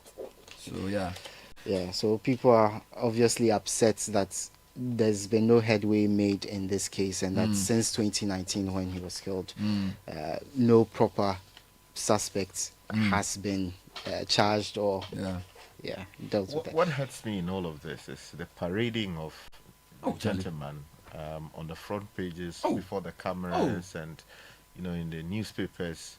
As a suspect, the man who, and sometimes they even disregard the fact that they just put the Swale killer grabbed, and these things. Sue if he has the money. It's we need legal aid because such a person, what income can he even get? It's unfortunate. Anyway. So public service announcement. The DVLA has suspended its compliance fines. So it said after consultation and feedback from the public, it suspended the activities where its compliance team goes around, checks things, gives fines to offenders, and says that it will not do that anymore. It will continue to ensure good road standards, but they will not do the compliance fines anymore as it stands. You see, better yesterday I was raising a point, and I made a point in connection with the suspension of the enforcement of licenses, the license requirement for couriers under the Ministry of Communications Authority. It's the same thing that's happening. Who are the people who are complaining? So then the government comes under pressure and pulls back from this. I mean, this is a good way of ensuring that people behave responsibly on the roads. The things that they have an alternative. Was it a temporary suspension or permanent cancellation? It's until further notice from my earlier reading of the statement. But are you sure it's because of public pressure? People have been complaining about. You go on social media, you see people raising issues about DVLA. They have arrested, they find them this and that and that. The statement, let me read it in full. The Driver and Vehicle Licensing Authority announces to the general public that effective tomorrow, October 15, 2025, all activities of the compliance team in relation to fines on our roads are suspended till further notice. Now, the compliance enforcement exercise, which was intensified and carried out on our roads to promote regulatory compliance, was aimed at ensuring that vehicles and drivers adhere to legal requirements to be on our roads. However, the authority, upon further consultation and feedback from the public, announces the suspension of this activity in order to allow for an extended engagement on the matter before reintroducing the compliant team on our roads. It will come back. Although committed to ensuring safety on our roads, we equally appreciate the fact that the general public must be equally educated every time we are engaging in education to fully appreciate the responsibilities unapproved conduct on our roads come with. The general public is specifically informed that this exercise is in relation to the fees and charges. So you think that were public pressure for Yes. It happens all the time. Anytime we want to look, it will not be a perfect system from the start, but go on with it. As you go along, you improve how you deal with it. Yesterday, my boss said something. He said the government has the authority, but the people have the power. He said the president has the authority, but the people have the power. So maybe that's what's happening. So sometimes the authority cowers to the power because they are afraid that the people will revolt or something. I don't know. Anyway, Edwin, tech news. So Instagram is introducing a version of the movie's PG-13 rating on its platform to give parents more control over what their children see on social media. So already teen accounts on Instagram, they don't show sexually suggestive, tobacco, crime and all that. They are limited in what they show. However, this puts all these people under 18 in a special category where parents can control exactly what they see, and already the content that is to them will be limited. They will not see all these sexually suggestive things. So now they are creating PG-13. PG-13 on Instagram platform. So how the PG-13 works in movies, you can only go and see a movie that is PG-13 with a parent. If they give you the explicit. If they give you explicit permission. Actually, your parent has to be there, or a guardian has to be with you. So that's what they are trying to replicate on Instagram. I think that's a good effort. I hope other platforms can copy it if it works. I think that's a good one. Thank you, Edwin. We'll be back. This is the City Breakfast Show. Stay with us. I send them, you get them. I get them, I send them. I get them. I pay them. I get them. I take them. You get them. I send them. I send them, you get them. I get them. I buy them. I take them. I pay them. I send them. Telecel Cash. Experience the ultimate convenience of sending money on Telecel Cash. Sending money from Telecel Cash to Telecel Cash is free. You can also make payments to merchants on all networks. Enjoy best value and total security with Telecel Cash. Telecel, connecting energies. You're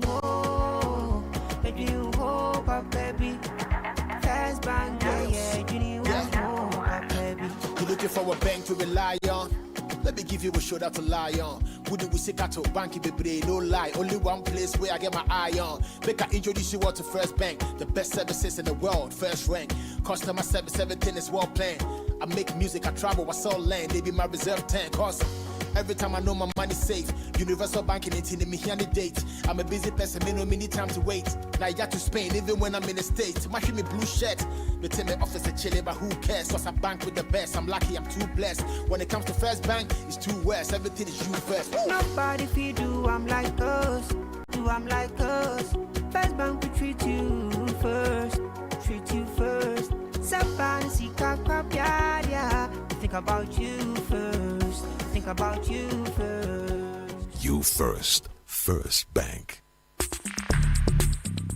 Join the conversation on the City Breakfast Show on Facebook at facebook.com/City97.3, Twitter at twitter.com/City973, and Instagram at instagram.com/City973 with the hashtag CityCBS.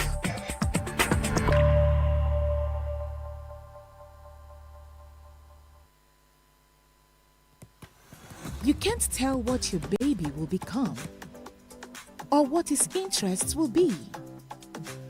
But you can help her get a strong start with good nutrition. Yum Vita, made with the goodness of milk, plus Nutri-V, is a delicious, nutrient-rich cereal for your baby. Oh yeah, older ones love it too. Give your baby good nutrition for a strong start. Yum Vita is available in other yummy variants. Yum Vita, a delicious way to grow. This advert is FDA approved. Hey, El Chamano, I agree to. I make you. Salary them pay last week. This week, no, it finished. How? But don't you have GCB mobile app? Just request a salary advance. You will get it in 30 seconds. Gosh, it just dropped like it's hot. Get up to 80% of your salary anytime with a GCB mobile app at the lowest interest rates. Switch to a GCB salary account now and payday can be any day. Download the GCB mobile app on Google Play, App Store, or Huawei App Gallery. T's and C's apply. GCB Bank, your bank for life. Lakeside Estate is calling all business owners, institutions, and HR heads. Want to give your employees more than just a paycheck? Give them a place to call home. At Lakeside Estate, we're making it easy for companies to support their staff with beautiful lifestyle choice and affordable homes through flexible payment plans, staff financing, and mortgage options. Whether it's a 2-bedroom starter home, 3 bedrooms, or a spacious family home, Lakeside Estate has the perfect package for your team. Strong structures, modern finishes, and a vibrant community all are waiting. Let's partner together to give a lifetime value for your staff. Call our sales expert on 020-477-5042 or 020-477-5040 or visit lakesideestate.com. Lakeside Estate, quality homes for all. Is it possible that the biggest threat to your business isn't the competition outside, but the lack of trust and accountability within your own team? That's why we are inviting you and your team to attend the 11th edition of the God as CEO Business Encounter on Saturday, 15th November 2025 at 9 a.m. at the Chartered Institute of Bankers Auditorium, Accra. Theme: Building Excellent Teams with God's Blueprint. Speakers are Samuel Atamensa, Managing Director, Citi FM and Channel 1 TV, Dr. Mrs. Irene Stella Ajani Boateng, Vice Chair, Public Services Commission, Mrs. Akusia Ansa Entry, Managing Director, Enterprise Insurance, and the President of God as CEO, Doug Dwyer. Moderating the conversations will be Mrs. Petra Abba Asamoah. Register now for only 500 Ghana cedis at godasceo.org/Africa/Accra or call 055-045-4700. Give your team a chance to deliver excellence and thrive. Sponsored by Rivia, Wopeka, and Amalina Children's Haven. We asked Ghanaian business owners what they want from Old Mutual. I want insurance and pension solutions that will protect my employees. Your business growth is our business. For 180 years, we have partnered with businesses to protect and grow their most valuable assets. From tailored group life assurance protection to affordable pension plans, we've got your business and your employees covered. Contact your broker or call Old Mutual on 0509-551-609 today. Old Mutual, do great things every day.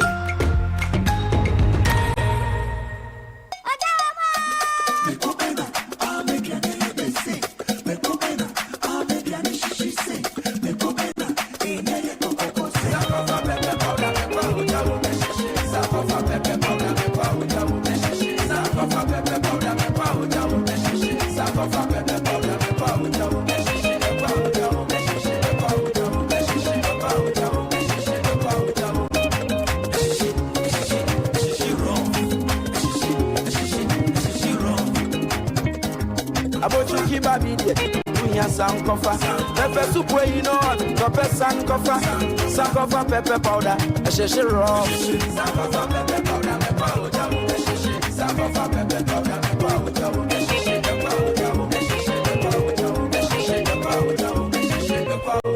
sankofa pepper powder. FDA Aji Ejadi Nkrato Yatum. Welcome to Lifesaver Moment, brought to you by the Ghana Cooperative Credit Union Association. Choose saving with the credit union. Profits go back to you and not the shareholders.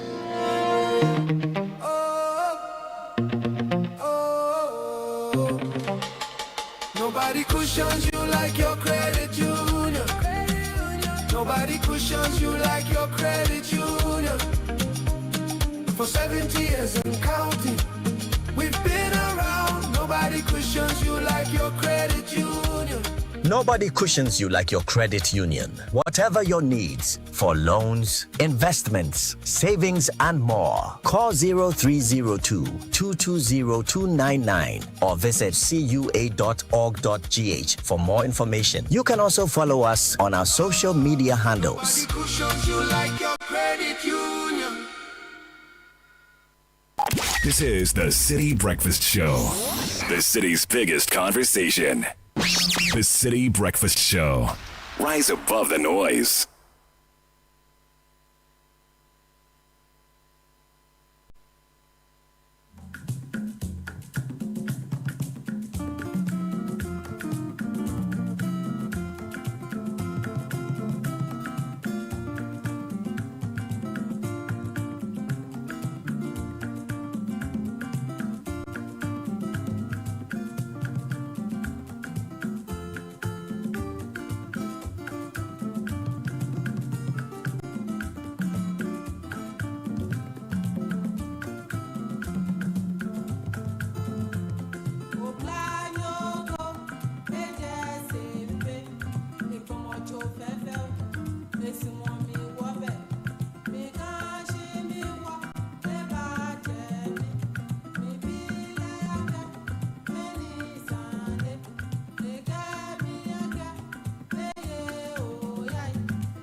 All right, so it's 27.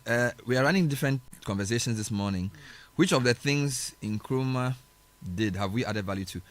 And I'm told that the Meridian Hotel, there's one in Takrade as well, which I think has been upgraded. The one in Tema has been left to rot. Ambassador Hotel has been upgraded. I'm being told that Nkrumah's silos were also abandoned. And in fact, you know, this morning you read a headline that said that post-harvest loss of 1.9 billion. Nkrumah will be turning his grave as we have post-harvest losses. He did silos in. Nkrumah did silos in Tema. Just give me a minute. I'll find these silos shortly. There were silos in Takrade. And then there were silos in Kumasi. And all those silos were abandoned. So I'll come back to this subject. But something new is happening. Did you know that Volkswagen Ghana is opening a new showroom? Is it? Yes, you can acquire a brand new German machine with your used car budget in the month of October. Great. As we open our new showroom in Accra. Save up to 50,000 cedis depending on the vehicle you want to buy. As we open VW Accra showroom, Atlantic Towers, Liberation Road. Where is the pride in driving an old used car when you can buy a brand new one? Drive VW, drive local. Call 025-638-6896. That's 025-638-6896. Kickstart your day with the irresistible chocolatey goodness of Twisco, enriched with Enerfort, a combination of energy-boosting vitamins, minerals, including B, D, and C, and iron. Simply mix with water, add milk, stir, and enjoy. At just 2 cedis, you can treat yourself and your little ones to rich, delightful, chocolatey Twisco. We have various variants, or 20 gram, 400 gram, and 400 gram tin. Twisco, power your dream. Zenith Bank is inviting you to the bank's 20th anniversary health walk on the theme 20 years of impact, a lifetime of shared growth. It's Saturday, 18th October, 6 a.m. sharp. Zenith Heights is the assembly point. Zenith Heights is at the Independence Avenue, number 37. Dress sporty and energetic. Come walk with us as we celebrate 2 decades of banking excellence, customer satisfaction, and shared growth. You can call 054 200 0111. That's 054 2000 111. Zenith Bank in your best interest.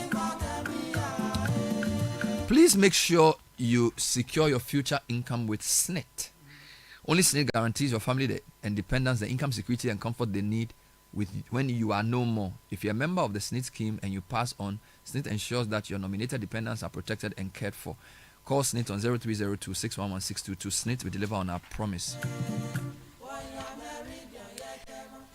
Okay, Caleb, do these two for me. Before we do that, Afro Arab Properties has 1, 2, 4, and 3 bedroom homes at great prices, no interest at the following locations: Maijo, Apollonia, Amasaman, Old Ningo, Tema Community 25, Ashali Boche, Santor, Legon Hills, Manette, East Legon Hills. Call 055 175 3231 or go to afroarabproperties.com for more information. Now, if you're looking for a best of flavor in every sip, please consider Piva beverages. We have all that you want: Piva Cola, Piva Orange, Piva Cocktail, Piva Grape, and Piva Tangy. So grab yours today. It's available now at a local store near you. Call 0550 32231. Piva Beverages, a taste you will love. It's winning season again. The luckiest is back again, bigger and better, with chances to change your life. I'll show you how in 2 quick ways. First, grab your phone, dial star 712 hash, choose option 1 to buy a ticket for yourself, option 2 to buy for someone else. If you want the system to generate a lucky ticket for you, then go with option 1 again. If you prefer to choose your own ticket number, then choose option 2. Confirm your payment with Momo and then you'll be in. Visit the luckiestafrica.com to register online and tap on community tickets to either pick your own lucky number or let the system do that for you. You can pay with Momo or with your card. This is your golden chance. Luck is everywhere. Okay. So I'm getting more information on the hotel, and so I just want to put that out there. So my point is the government have missed a big opportunity since 1960 to revamp the hotel. But I'm also told that there are many controversies with the hotel, which is one of the reasons why it's not being revamped. So, for example, this person says, Bernard, you remember during our discussions of Ghana Center of the World project? Yeah. The government tried to get it revamped with private sector interest, but you will be shocked at the kind of controversy the facility is embroiled in. Oh. Sold or not sold, multiple ownerships at a point, changing ownership, claims, etc. It was so murky and laborious that many ran away from it. There was a South African investor during a summit at Labadi Beach Hotel called Guma, who was willing to acquire and redevelop, but pulled back because of the many issues with the hotel. So that's a good one. I'm also getting a comment that some family has bought or claimed ownership of the hotel, and it's one of the reasons why it doesn't seem to be moving. This person says, please take note that the hotel has been bought by one family for more than a decade. But please don't mention my name in connection with this. Okay, no problem at all.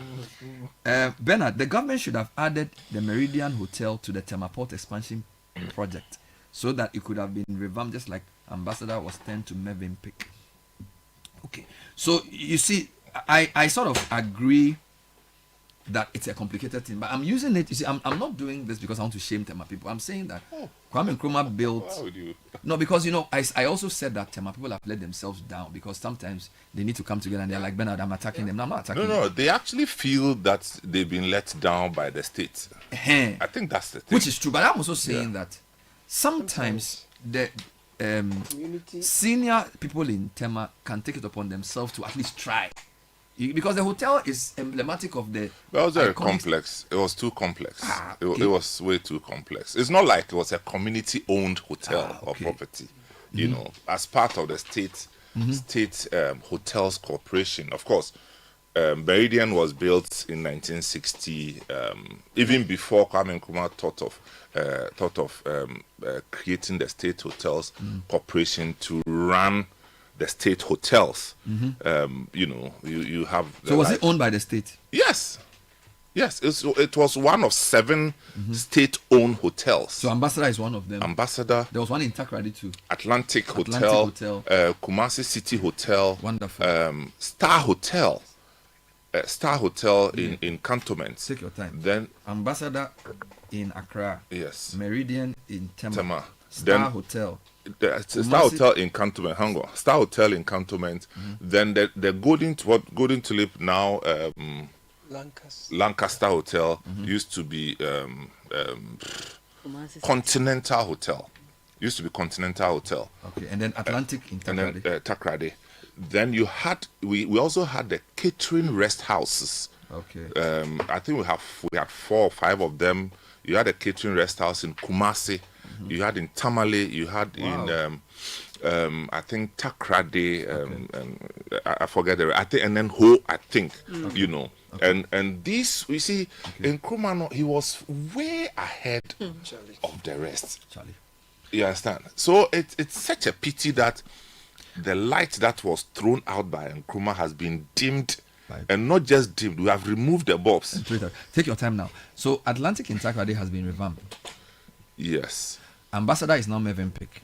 Yes. Star Hotel is in Cantonment. Where is it now? What's happening to it? It's been vandalized, removed, and cannibalized, and we have built houses there. Okay, what about Golden Tulip? Golden Tulip is, you have what is left of Continental Hotel then. What about Kumasi? Is it the Kumasi what?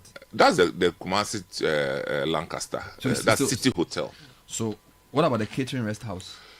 I think for some of the catering rest houses, we still have some remnants sitting there. I don't know whether they've been sold, but the last I saw the one in Kumasi catering rest house. So you can say a bad site, yes. A few of them have been developed, a number of them have been abandoned. So it's a mixed picture on the Nkrumah hotels. Yes, but you see, you spoke about the Mervyn Pick Ambassador Hotel. It wasn't that straightforward. It wasn't straightforward. It was left for years. If my memory serves me correctly, this would have been left for 20 years. Before somebody came to touch it again. No, it was in the process. At some point, we even had the Palestinians showing interest in it. Yes. Wow. Same as the Libyans showed. In fact, the Libyans that showed interest in Golden Tulip in Continental Hotel. So you have the Ghana Libya Arab Holding Company. That is a major shareholder. I don't know the situation now, but if we didn't package to sell the properties well, then this is why we are where we are. So there are two issues here. Somehow governments successively have not shown skill in managing hotels. We have to admit this. But then also having the right arrangement to bring a private partner in with some government interest for the national pride could have been the way to go. So it looks like for some of them it worked, some it didn't work. Now, hold on. The reason I bring Tema is not just because of the hotel. I feel like, for me, Tema is, it was also a planned city. Very well planned, like Abuja. And so it's not just the hotel that is left to rot. The fact that Tema has turned a hotel into a baller is my problem. So, even if I'm not going to develop Meridian Hotel, so this discussion is not even about hotels. It's about why should, in the first planned city in the world, have an iconic hotel 3 kilometers from the port turn into a rubbish dump. You understand me? So, so let's assume the hotel is not even being sold. Why is TMA sitting there for rubbish to be put in a hotel? Yep. Why are people going there to I don't use that word, to do number 2? Even if you're not going to develop the hotel, what I'm saying is that it's in the precincts of the port, so you cannot allow it, and you have a functioning assembly. Of course, there are so general, for me, it's an issue. There are general rules that govern our spatial management, for which reason the assembly should show interest. But there are times that the ownership situation actually makes the assembly not interested. Okay, so if it's so controversial, people are fighting over the property, assembly may sit and say, well, this is owned by Mr. Sky, so let's leave it for him. You understand? Except the general rules of sanitation that they have failed to, But it's a bigger problem because, you see, beyond, I mentioned some of the kitchen rest houses. Cape Coast had one, which has now been turned into a Ridge Royal. With SNIT participation, and Bogatanga had a few times. Yeah, Bogatanga had one, and so what I'm saying is that it is for somebody who is able to process the vision of Dr. Kwame Nkrumah to be able to take it to the next level. But if you see it as a property, let's sell it off. That's the issue. The next question is, to which end? How does this one, because Nkrumah was not building a hotel. He was enhancing our tourism drive. And then taking advantage of the visits to the port. Exactly. Nkrumah was thinking about tourism when he talked about State Hotels Corporation in 1961. But here we are, we see it as, DIC, diversity implementation. Which one can we sell? Okay. Then we sell the thing like Chichinga. Okay. Then we now come back and complain that it's not serving the purpose. When you have asked somebody to privately use his private money to come and buy it, they will use it for what they think will serve their purpose. Still on a general point, it's not just hotels. Now let's deal with silos, okay? So the previous government said they were going to do warehouses. This is one warehouse. Sounded a nice idea. Nkrumah built silos everywhere. There were silos in Tamale, silos in Kumasi, silos in Tema, silos in Takrady. I'm told a lot of the silos are either destroyed, repurposed. In fact, somebody reliable tells me that, for example, the Tamale one has been acquired by the artist Ibrahim Mahama and is repurposing it into an art learning center. Fantastic idea.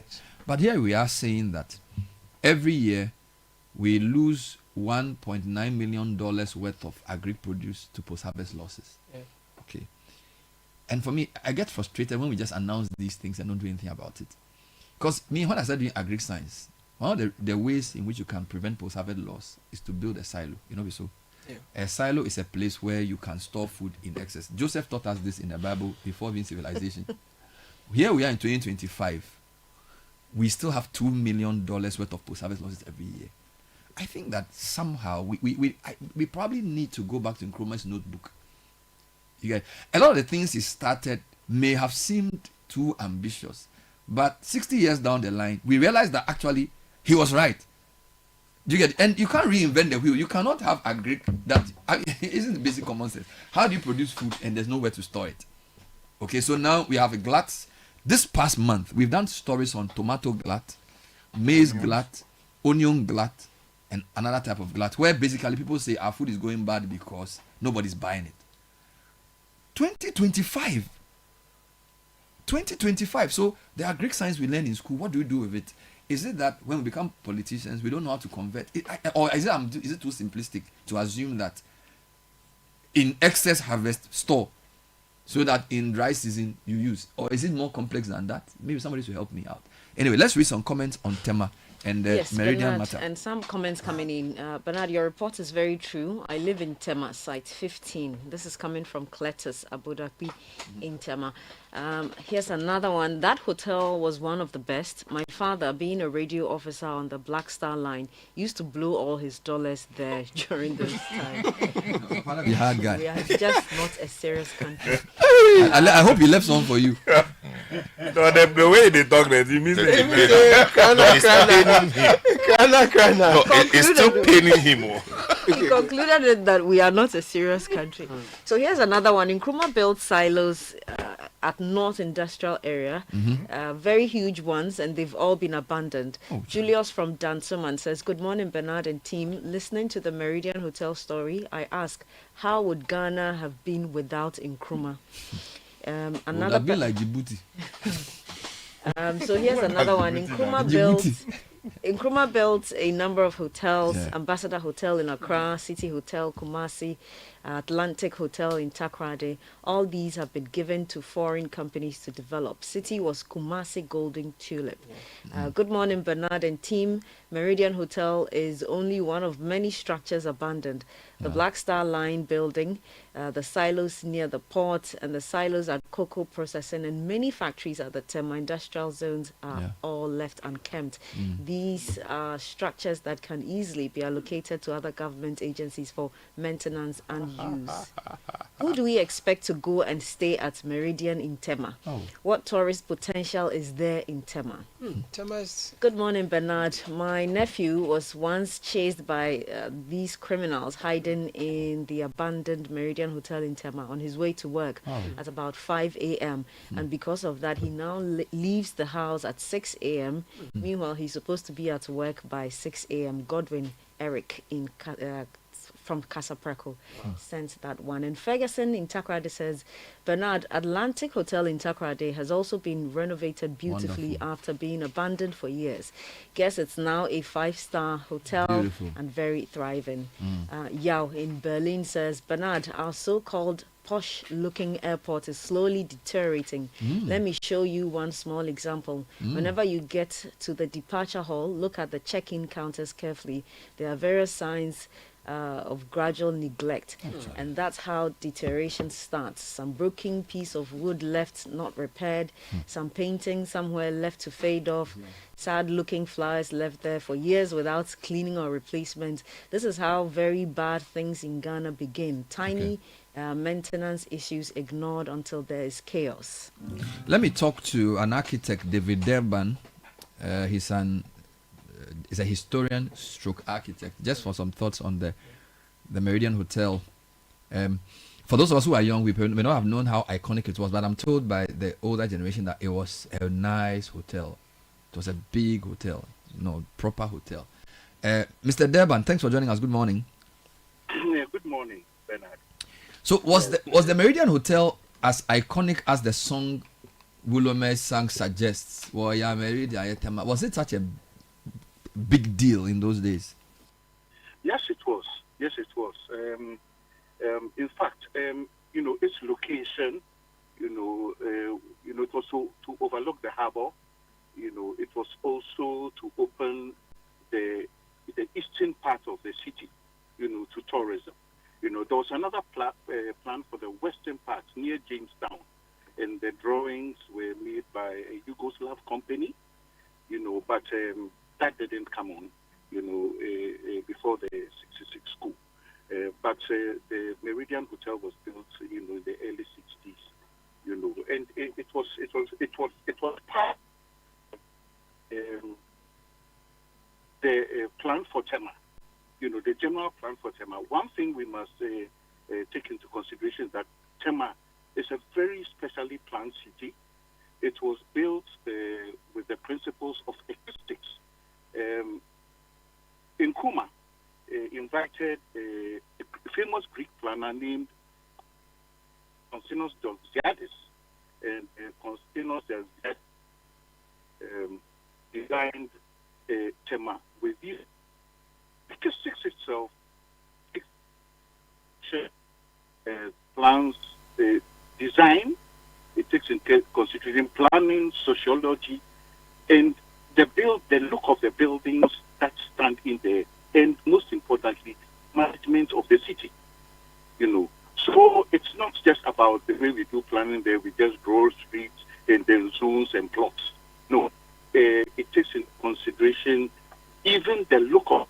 When you look, you find that there are different types of apartments, different types of houses, all the types of two-bedroom houses. All of these things were virtually like plans, especially for the city. Meridian, was virtually like the nerve center of the city. So what happened to the Meridian Hotel? How long did Meridian do well before the deterioration? Maybe yes. By the early 80s, by 85, it had begun to deteriorate. You see, some that is being developed is the action of the marine environment, and the location of tall buildings on our coastal line.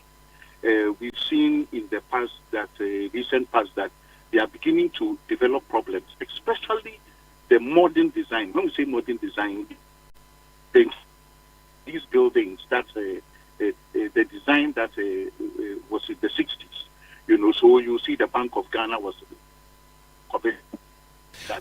David, the line is having some challenges. We'll call you back on a different line from here. We suspect it's from our end. So stay on. We'll cut the call and call you back. We really want to hear what you're saying.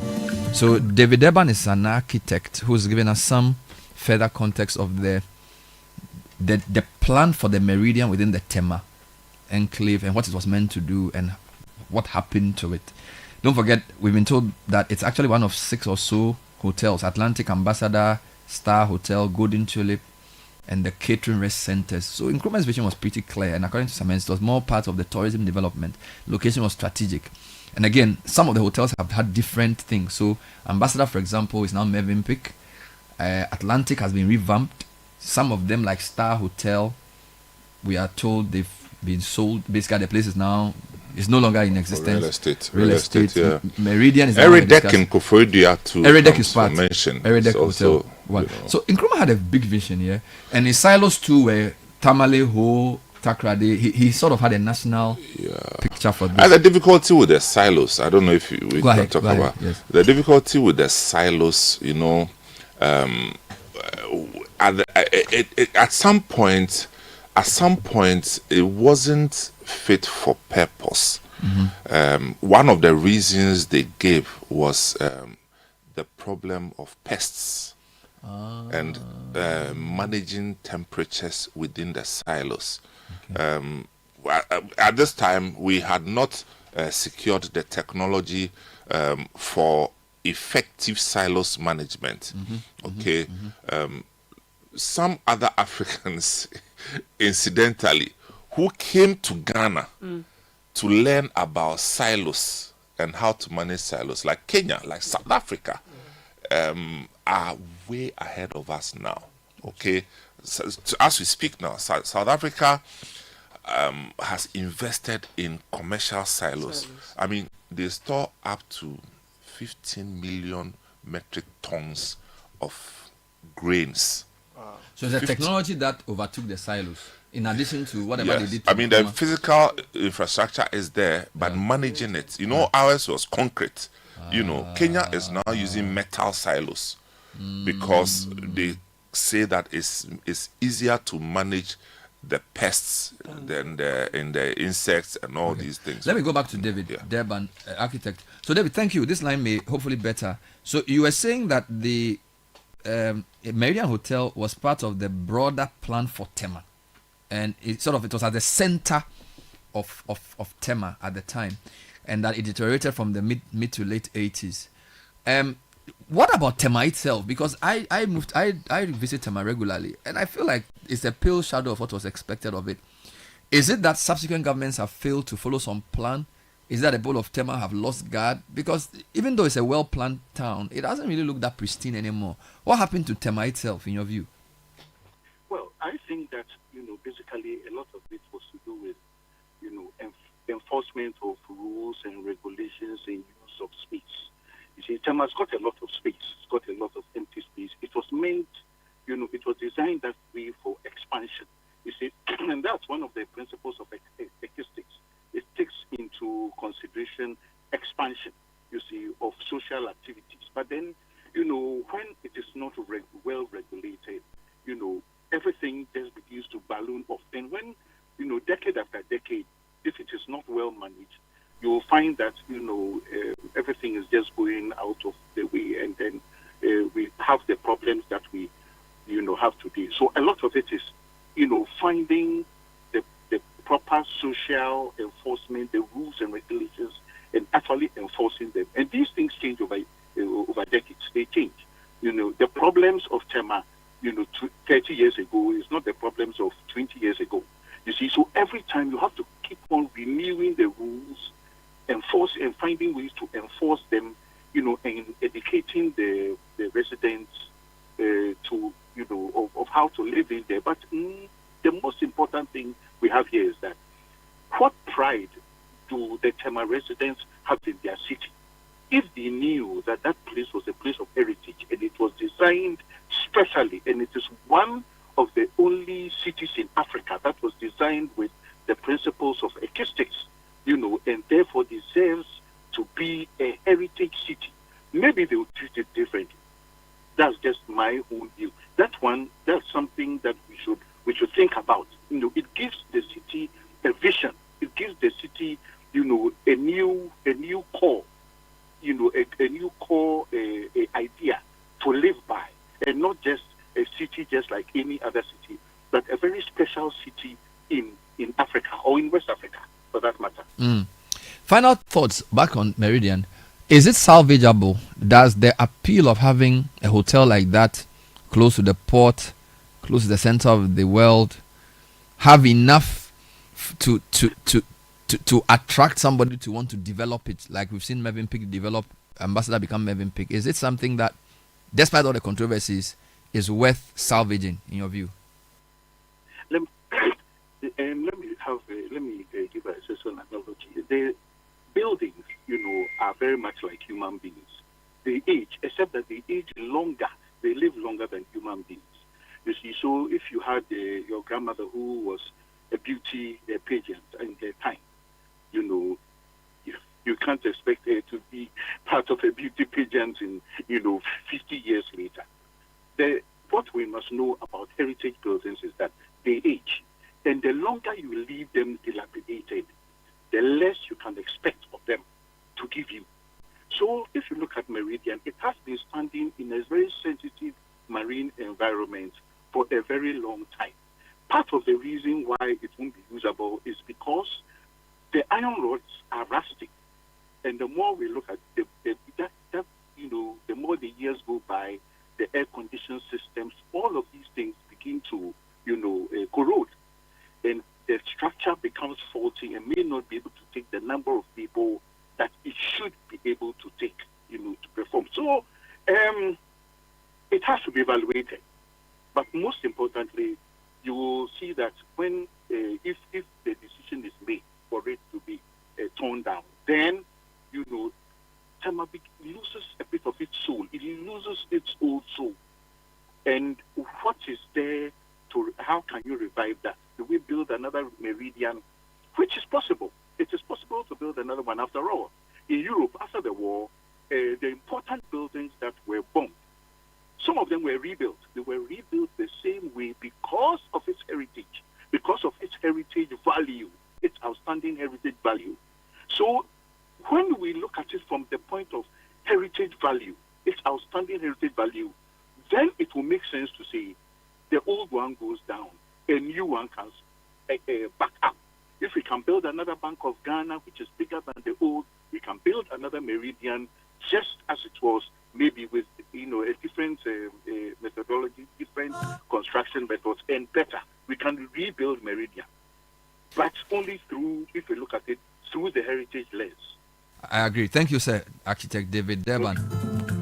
Wonderful thoughts. 8:57. Some more comments coming in. Someone says, Bernard, you are making me most nostalgic this morning with your focus on the Meridian Hotel. You are bringing memories shared with us about the state hotels. My parents were both staff and found love there. Unfortunately, the stories ended on a sad note with their collapse. Bernard, TDC sold out all playgrounds, community spaces, allow residents to carry out and plan expansion to their houses. Sad story of Tema. I even forgot to add that now, community 1 to 12 is like the original Tema. Now you have Sakumono and all these community 18, 22, 25. And you see what's so sad is that sometimes the 1 to 12 was on Nkrumah did. Yesterday you drove to 25. And when you came back, I couldn't recognize your car because 25, which is technically supposed to be part of Tema, has this gridlock at the Bonu barrier. It's just a disaster. There's no real connection between where you went and the port, even though there should have been a road there. In fact, when you get to the Valco roundabout in Tema, if we were to be true to the plan of Tema, if you are going to Community 25, you don't need to come back to even the main interchange. Right? Another difficult place is 22. They give it the community name bias, and there's nothing Tema about it because it's almost like our post-92 development or our post-democracy development is much worse because if you think about it, community 1 to 12 are the original Tema communities. It's still very well laid out. Then we began to do Sakumono, which is like 13, 14. Then we have community 15, 16, all through to 25. All of those communities are haphazardly planned. Traffic is terrible. There's no real quality road. So we, as a country, since the days of proper democracy, our planning has gotten terrible. I'm not being democracy for it. It's probably just a quality of leadership. There are more comments on this issue. Kakra, if you can help us. Yeah, let me just share what someone sent me regarding the silos. He's saying in South Africa, the grain silo complex at the V&A waterfront in Cape Town were left abandoned, but have now been transformed into industrial ruin. serving as a cultural icon for the country. In 2017, visionary architects and the Zaids Foundation reimagined the space. The complex was reborn as the Zaids Museum of Contemporary Art Africa, also known as Zaids MOCA, and it's the largest museum of contemporary art in the world. Wow. Yeah, so some more messages. Good morning, Navasco. Navrongo Secondary School has 4 unit silos on campus. This person says, my uncle, Mr. David Aqua, was a manager within the defunct State Hotels Corporation. He was assistant manager and deputy manager at Meridian Hotel in Tema in the 1970s. I did summer holiday job at Meridian Hotel when I was in Form 4 at Ogasco. I was saddened when I saw a picture of Meridian Hotel on Ghana Web in 2024. What has happened to Meridian Hotel is criminal, and we should be ashamed of ourselves. Samuel K. Budu sent that. Kwame Naimbawe says, good morning, Bernard. Sam Mens is very right. My dad used to work at the State Hotels Corporations as a store manager. Growing up, he took me around most of them, that's Ambassador, Meridian, Citi Hotel, catering houses, until Rollins laid all of them off in the 90s. Of which they are still yet to receive their severance package. That's a topic for another day. IMF. Della from Malajo says, Bernard and team, good morning. There's an abandoned silo in Ho that only accumulates rainwater and also serves as a death trap. A senior of mine died in it over 20 years ago. I can never forget that incident. Who are the victims of the structural adjustment program? Are they alive? Are there people we can talk to? Those things, SAP, pumps, those things there, Charlie. When you open that kind of worms, Charlie, that one is a whole. It's a sin thing. That's what Steve Paul said, or is it culture? Bernard, if we cannot revive Meridian Hotel, at least we say that we have made progress, we have advanced. Can we not create the environment that will push private sector into replicating or maybe doing something better than what we did in this Meridian Hotel 1960, and it's 60 years down the line, right? 65 years down the line, and we have nothing to show for it. It's I just want to contrast what's happening in Tema with the Job 600 projects, right? Yeah. They all share the same sort of era. Yeah. Because Nkrumah built the Job 600 project to receive Africans who had come in as African leaders who had come in as part of the African Unity Agenda and all these big things we kept talking about. For a long time, it had been abandoned. There was a huge debate as to whether we should bring it down completely and rebuild something in this place. Meanwhile, MPs were operating their offices from their car boots, right? It took a lot of pressure from civil society, the media, and then also MPs themselves to get the government to have experts come in to do an assessment of the state of the building. I remember the day that they were brought in, they went in to do some technical assessment. And eventually they wrote a report which guided government to say, okay, it is possible to give this facility a new life. As we speak, it's been restored to something akin to its former glory, right? And serving the purpose of housing 270 odd members of parliament or more, and their assistants, their research officers, and other officers of the legislature. So it is not entirely the case that because it has been left for far too long, it is impossible to do something about it. Of course, the experts would have to do the assessment and determine. The fact too is that both of them seem close to the seashore, right? Job 600 is not far away from the shore. Sure. Exactly. And then also Meridian is also not far away from the beach. But then also it's also a question of the extent of neglect. There's a message that is coming in from Judas Iscariot in Teshi Chiblo. I don't know why. He says, good morning, CBS. Please, are you saying that the building there on the Meridian Stretch has once been accommodated by human beings Jesus Christ. Jesus is calling Jesus. So it tells you about the extent of neglect. Yeah. But it also tells you about the capacity of the state when it believes that this is a good cause to pursue it. Because like I was saying, I mean, those of us who were going to Parliament those days to report, look, there were times that we were invited to go into the building. We were afraid that this thing, it could come down any day. But through the power of technology, right, human knowledge, they have been able to transform that structure into a useful edifice now, right? I think it is possible. I hear that there are a lot of squatters around the space. The place is no longer the kind of place you want to turn into a hotel. I mean, it is possible to remove or relocate all of those people who are squatters, who are occupying the space without lawful authority, or maybe authority, as the case may be. What is important is the state realizing that, look, this thing serves a certain historical purpose. It is possible to go back to it. There's commitment from people who believe they have the resources to expand on it. And as a country, we have realized that, look, this thing can serve the purpose of transforming the economy of Tema in one way or the other. Alisa Hotel, they decided to build one of their branches in Tema. Beautiful facility. When you go there, you compare that facility to any of the finest facilities you can find on the continent or elsewhere around the world. And it is constantly receiving people, including captains, seafarers, all these people who work on the boats and the ships. They are coming and spending good money there. So the idea that we don't have tourism, whatever in Tema, and so we don't need a hotel, I reject that. Oh, really? Someone said that. Oh, yeah, somebody said that. Can you imagine? Because you have the Greenwich Meridian running through Tema. Yes. That's the middle. That's the center of the world. If somebody wrote that, is a very restricted definition of tourism. I mean, if you go to the ports, the ships that land.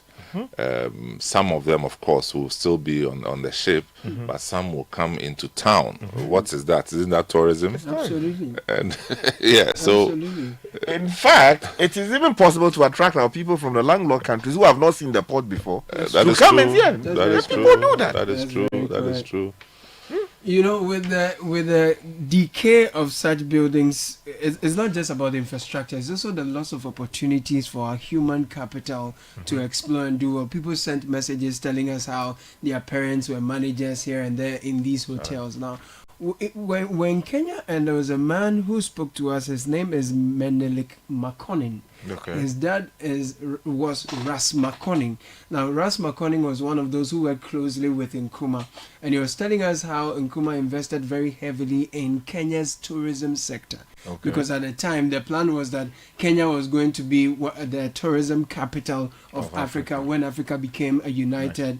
You realize that if you look in the hospitality industry in Ghana, many of the people who are managing our hotels are Kenyans. Okay. They have developed that skill. They have developed the managerial skill of running these hospitality sectors. If we had these infrastructure working as Nkrumah built it for us at the time, if we didn't run it down, we'd have had many of our top managers also elsewhere managing chains of hotels.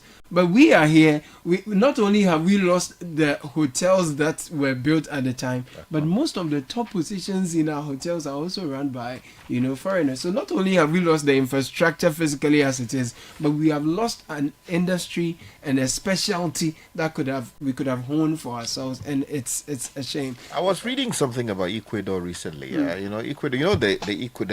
The term equator, which you use in geography and all of that. Actually, it's derived from the word Ecuador, right? And I was watching a video about one of those spaces where if you pour water there, I don't even know how to describe it. It turns into something all too quickly. And they were giving an explanation as to the equator running there and blah, blah. And it's become a major area for that country to make so much money. People are trooping in just to see where the the equator passes. Yeah, that's right. Because we just read it in the books. Exactly. Somebody wants to stand on the left side, somebody wants to stand on the right side. We have the Greenwich Meridian. Charlie, I'm sure at the point when you stand somewhere, your shadow, you don't see your shadow again. And all. I mean, the same thing that we could easily be doing at the center of the world. But we say we are the gateway. It's not too late to bring back the vision that Nkrumah had. Looking at your example from Ecuador, which is Spanish. Ecuador, okay. Exactly, Thank Ecuador. Similarly, in South Africa, they also experienced the period of abandonment. But in 2017, they were able to turn silos into hotels. In Cape Town, the Silo Hotel is very popular. It's a top-class hotel, and it's bringing in revenue. I think that it's not too late to go back to the vision that Nkrumah had, and put in the measures. And it requires, a national effort. The state has failed, but I think that citizens have also been irresponsible. It is citizens who have turned that place into a den for criminal activities and a dumping site. So in as much as the state because the state looked on unconcerned. Certainly, but we also owe a certain duty. You see, in every country, no exception, if you leave public spaces without regulation and supervision, this is what will happen. People do their own thing. Yes, every country. So if you have an assembly, or what do you call it, the assembly, right? Yes. And the regional minister, regional authorities, police, everybody, they are interested in, I'm the one in charge. I am the one in charge of them. And that's what they'll tell you. And yet there's work to be done. You don't do the work. You can't blame the squatters, because they don't have anywhere to stay. So if they see the building, they'll go and stay there. And I'm saying that every country, if you live it, people look, you're driving in the UK. They say this road should not carry vehicles of this height. Okay? Yeah. They don't just put a notice there. They put infrastructure there that will physically prevent people from doing it. True. Yesterday, I had one of my worst experiences watching Channel 1 TV. In the morning. I was talking about it this morning. I saw what has become of this Agboblushi all the way to the Collier, that place. Lavender Hill. We haven't even gotten to Lavender Hill. Yeah, this is from Agboblushi all the way to the Collier. The baller. Plastic. You see, that is Ghana. Yeah. That picture you see there is the state of Ghana. Like Sri Lanka. If authorities will look at this thing and still have a good sleep, then nobody means to develop Ghana. I'm telling you. Horrifying. Look, go to Egypt. If you go to Cairo today, a trip on the Nile, just a 2-hour boat ride on the Nile will cost you $100, $150, all the way to $500. That's right. And it's always packed. People are getting jobs as a result of it. And we have a canal like this that we could have expanded. Yeah. All we could do was to pour bola in it and turn a blind eye as if everything is okay. Smelling all the time. I always say this, Sky, when I was a kid, what you people call the Odo Gotana, it was a stream that we used to go and catch golden fish. Yes, I remember using the jam bottle, walking from Kokomlimle through behind Orion Cinema, Church of Christ, going down into the stream. Myself, it's not somebody telling me. We used to catch golden fishes in that stream. Now it's dead. We pour bola in it, and nobody, there's no sense of urgency that building a city, sanitation should be your flagship program. You can't build a city and then demarcate some place that is all free for all, bola display, bath with bola, eat with bola, and then when we are having cholera and dysentery and all those sicknesses, we go for loans to go and buy vaccines. What kind of human beings are we? Yeah. Anyway, I like what Kakra talked about, that it's not too late. We can revisit some of these decaying monuments. We can regenerate some of these spaces that we've lost. And I think that we can plug in back into the year of return, connect back into some of these monuments that have historical significance, and use that as an opportunity to also regenerate our public spaces and all these edifices that can attract some resources for us. Look, we'll just have to take a very quick break. There are so many messages and so much more to do when we are back. So stay with us. That conversation that always put Ghana at the heart of it is what we're having here, as always. This is the Citi Breakfast Show, the city's biggest conversation. This November, something amazing is coming to Accra. Are you a farmer with fresh produce? Are you into fish farming, poultry, or livestock? Then get ready for the November edition of the AgriFair 2025.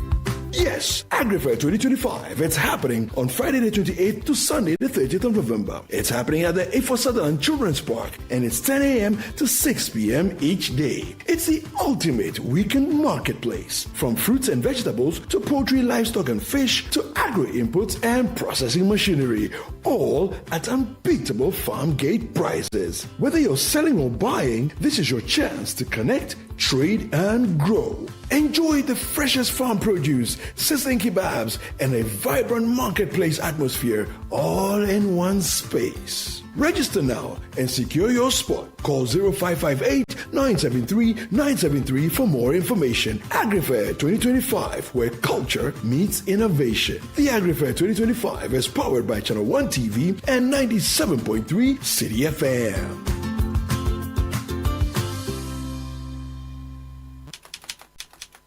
If you know these sounds, you didn't just live through the 90s, you lived the experience. Back then, connection took minutes. Today, it takes a blink.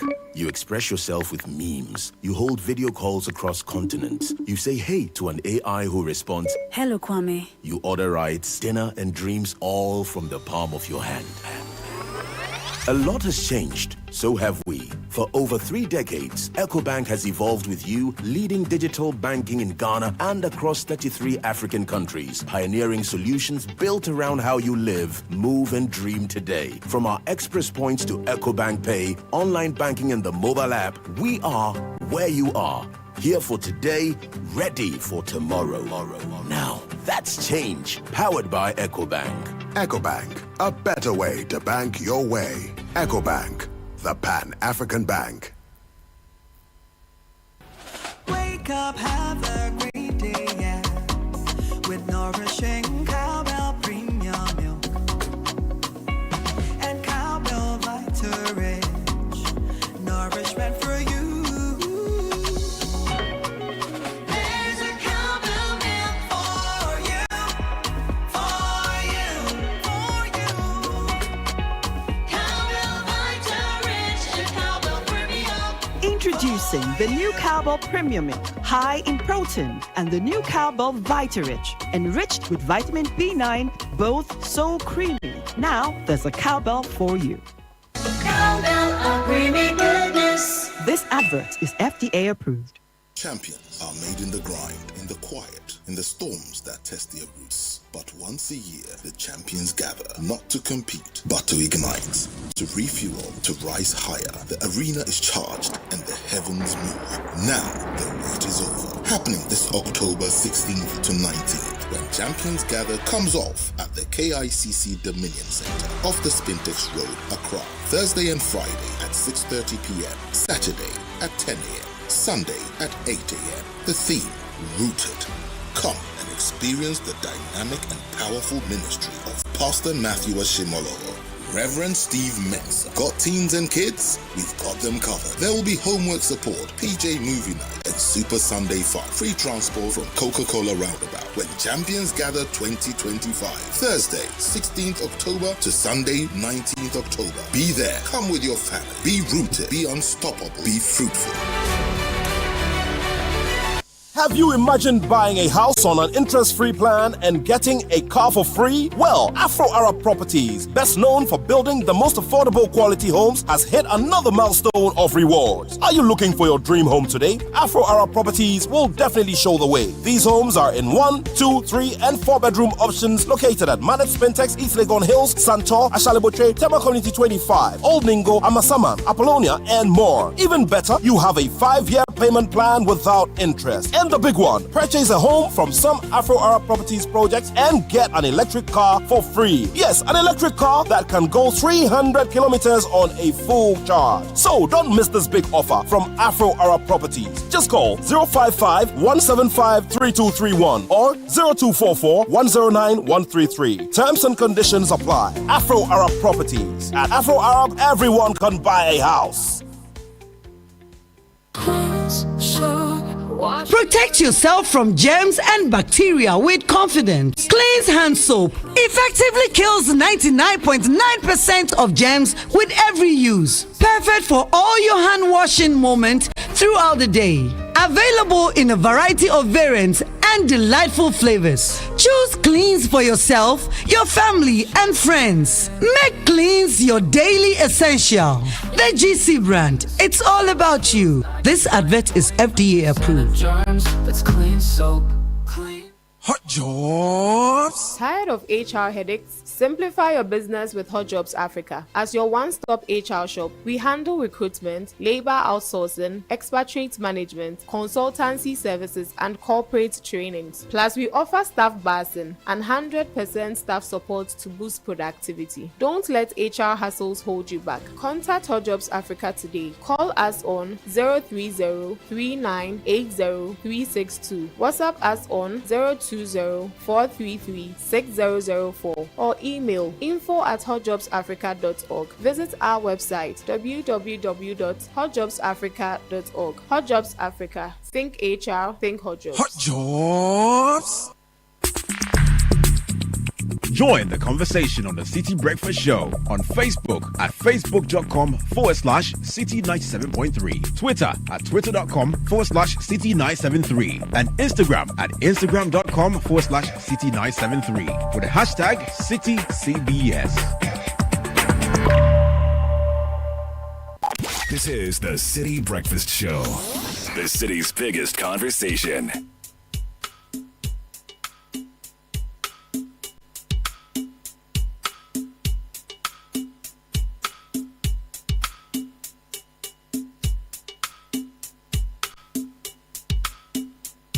All right, so Sky is on the wrap on this instrumental for us. And while you enjoy it, next time you fly with the family from Accra, why don't you fly better with Emirates? On Emirates, everything's taken care of when you're traveling with the kids. You won't hear a peep of on board with over 250 dedicated kids and family channels from CBBS. Or how do they say that? Okay, channels for the kids, they're all there.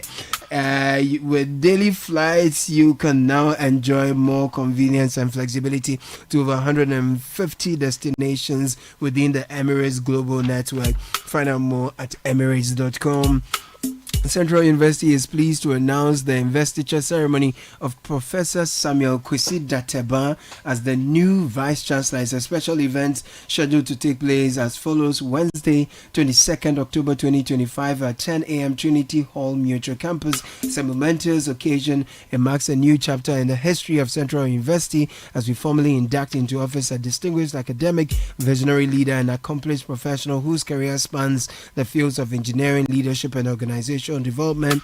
Central University raising virtuous and transformational leaders. Now, if you're looking for quality and reliability that lasts, buy a brand new Toyota today from any Toyota Ghana branch and enjoy an extended warranty of 5 years or 120,000 kilometers plus 1 year free service or 20 kilometers, whichever comes first. At Toyota Ghana, we've got you covered from sales of new vehicles to servicing in our state-of-the-art workshops. Also, get genuine spare parts that keep your car performing at its best. Drive smart, save smart. Choose Toyota Ghana Limited. Call Toyota Ghana today on 0302 429-801 or 0302-429-805. Terms and conditions apply.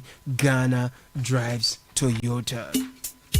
Have you ever purchased shares, bonds, treasury bills, or other securities, and do you have the CSD securities account number? Many people do but may not even know. If you have invested in shares, bonds, and treasury bills, you own a securities account with the CSD through your broker, bank, or custodian. Now, the Central Securities Depository keeps your investments safe and makes sure all trading and ownership transfers in securities in Ghana are done correctly on time. Please contact your broker, bank, or custodian today to confirm your records. CSD is regulated by the Securities and Exchange Commission. Some comments are coming. Yes, maybe please. we should take them. Sure. Okay, so Meridian Hotel in Tema was a very prestigious hotel. It was a place where international seamen came to have fun. A lot of foreign ships used to dock in Tema. This message is from Afenuvo. He says he's in 60s now. Afenuvo. Okay. Good morning, Bernard and team. The population of Tema has overgrown the system, including the sewer system. The usual overflow of sewage into gutters, lanes and streets is evident in almost all the communities. I'll not even talk about the smell for now. Oh, yeah. I've seen people build structures on manholes and gutters.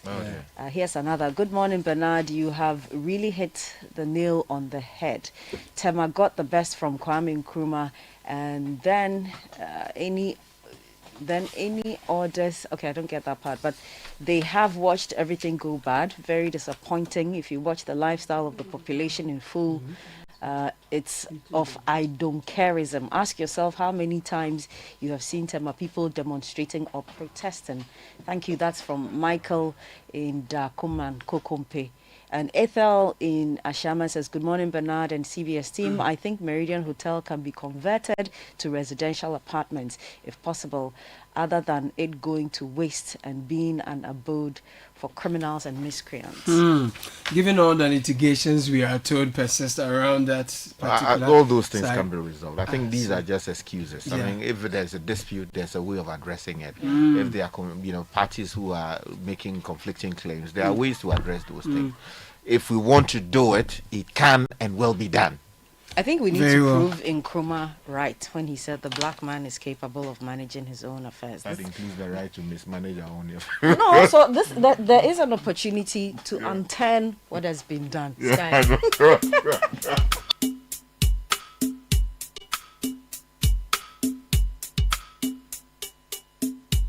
Well, we have friends from the Ghana Anesthesiologist Society, GAS for short. And they are joining us to have a conversation as World Anesthesia Day 2025. Joining us shortly, Dr. Yaokusi Mensah, anesthesiologist and intensivist. Oh my God. And Dr. Safako Ewuku, medical officer, Department of Anesthesia, University of Ghana Medical School. University of Ghana Medical Center. And then Dr. Anastas. Oh, okay.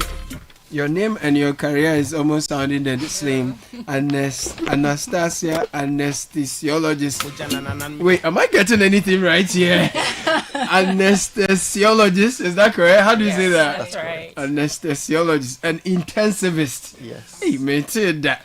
Ladies and gentlemen, welcome to the city. It's good to have you. Thank you. So let's start from anesthesia. So is when you're saying that there is anesthesia, Right. but when a physiologist comes, then it becomes The practitioner. okay. So anesthesia, right? What is that really?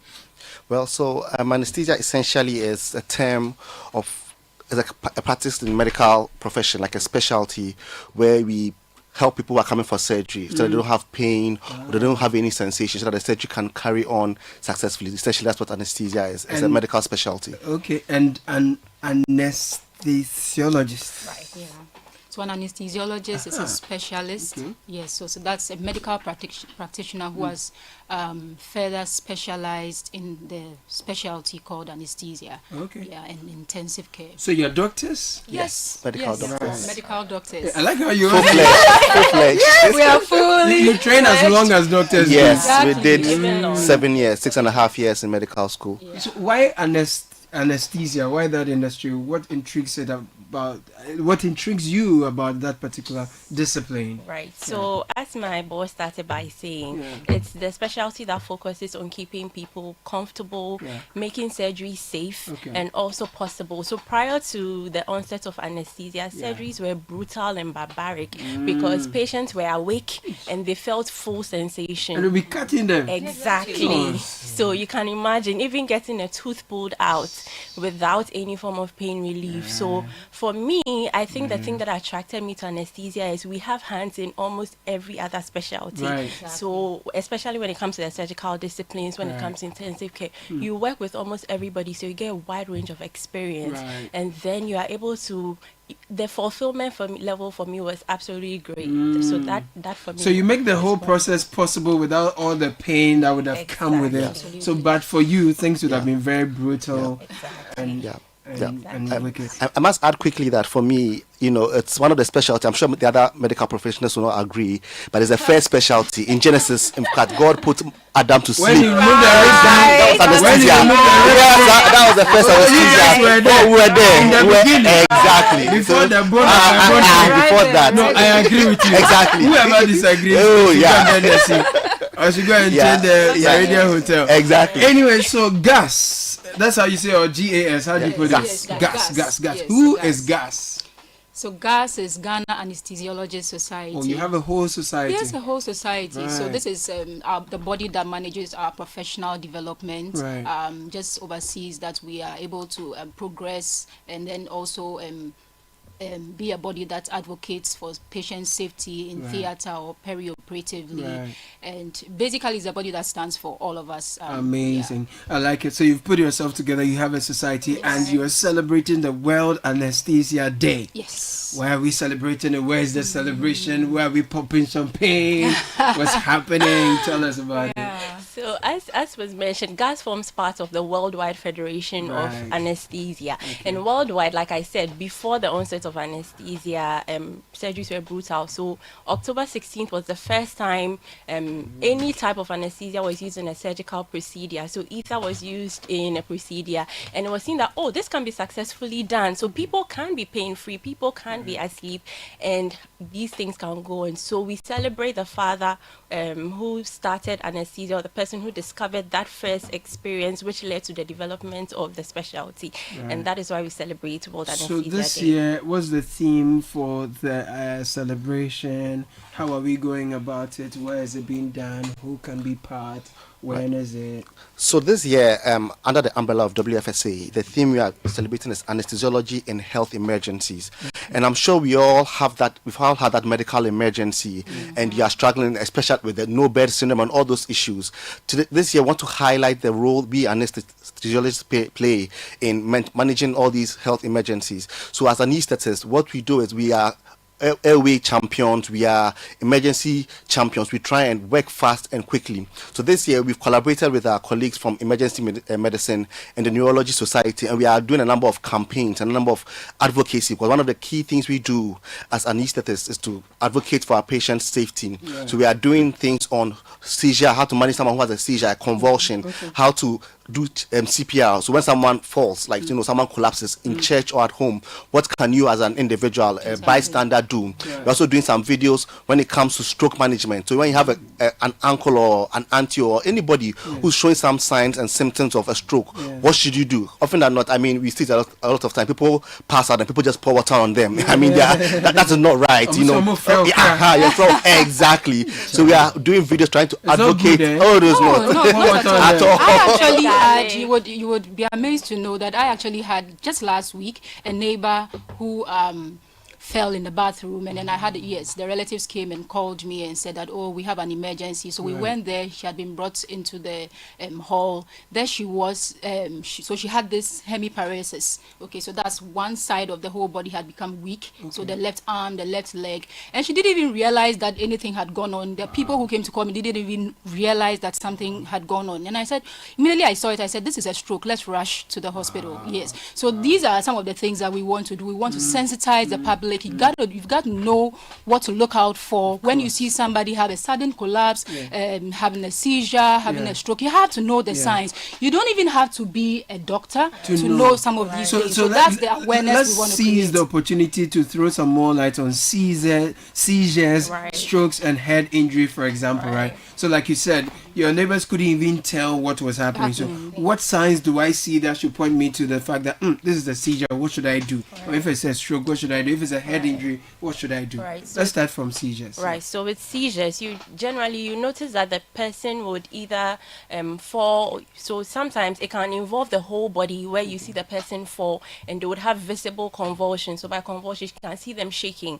Sometimes it involves just a part of the body. So you notice that they're having some abnormal movement of maybe just an arm or a leg, or maybe just the side of the face that's twitching, and the person is not responding. The person can't hear you, or is not responding. Is that what they say? Exactly, exactly. So once you notice that, the first thing to do is to make sure that the space around the person is safe. So anything that can cause injury to the person, you just clear it away from the person. Make sure that the person is safe. Then you position them in what we call the recovery position. So that's if they're falling or they are sitting in a position where they can't fall. You just lay them gently down. Put them you lay them on their side with one leg bent and then one arm bent to support their head.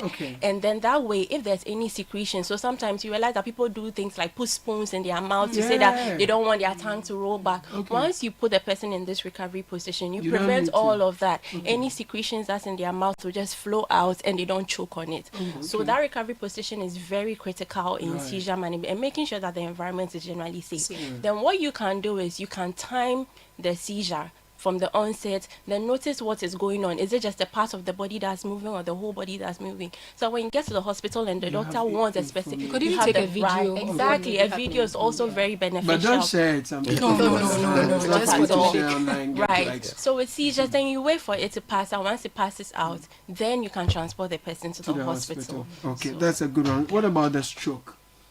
Yeah, so the stroke, we have this mnemonic called be fast, right? Be fast. Yes, be fast. So first of all, you have to stay calm, and then you have to make sure that they are able to balance. And so if they have lost balance and they have some weakness, you try and lie them like her neighbor that she described had that weakness and fell in the shower. So the B is for balance loss. The E is for eye changes. Do you have any visual impairment? Can you ask them, can you see properly, or do you have a blurred vision? The F stands for face drooping. So you look out and see if their face is slanted. Tell them to smile and see if their smile is kind of deviated. And the A stands for arm weakness. So you ask them, do you have any weakness in your arm, especially on one side? And then talk about their speech. Do you have any speech change? That's what the S stands for. And the T is time to call the ambulance. So as soon as you have that, you have all these things in sequence. So you observe these things for a stroke patient.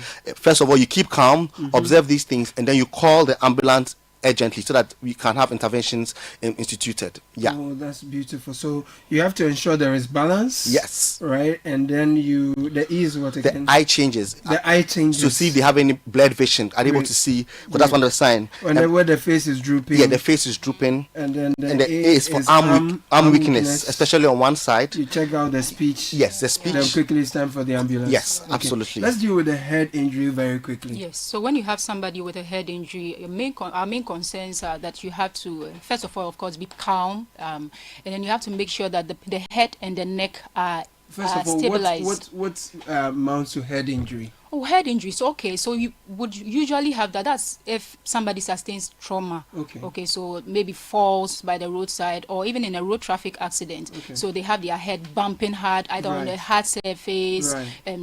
So they have either some bleeding. You could visualize some bleeding, or the person may just pass out. They may not have any physical trauma showing, but then the very fact that they may have lost consciousness, that could be a sign of head injury. So if you have that, your role is to make sure that the patient's head is is in a good position. So you don't, when you are going to move the patient, you have to make sure that you stabilize the head and the neck. That is very important because the way you move the patient could amount to what we call transection. You could actually fracture some part of the spinal cord in the neck, and that could lead to paralysis. Right. Okay, the patient will be paralyzed just because of how you move the patient. So that's one main point we will want the public to get when you have head injuries. Be very conscious about how you move the patient over, maybe into another vehicle to transport them to the hospital. Amazing stuff. Doctors, Yao Kusi Mensa,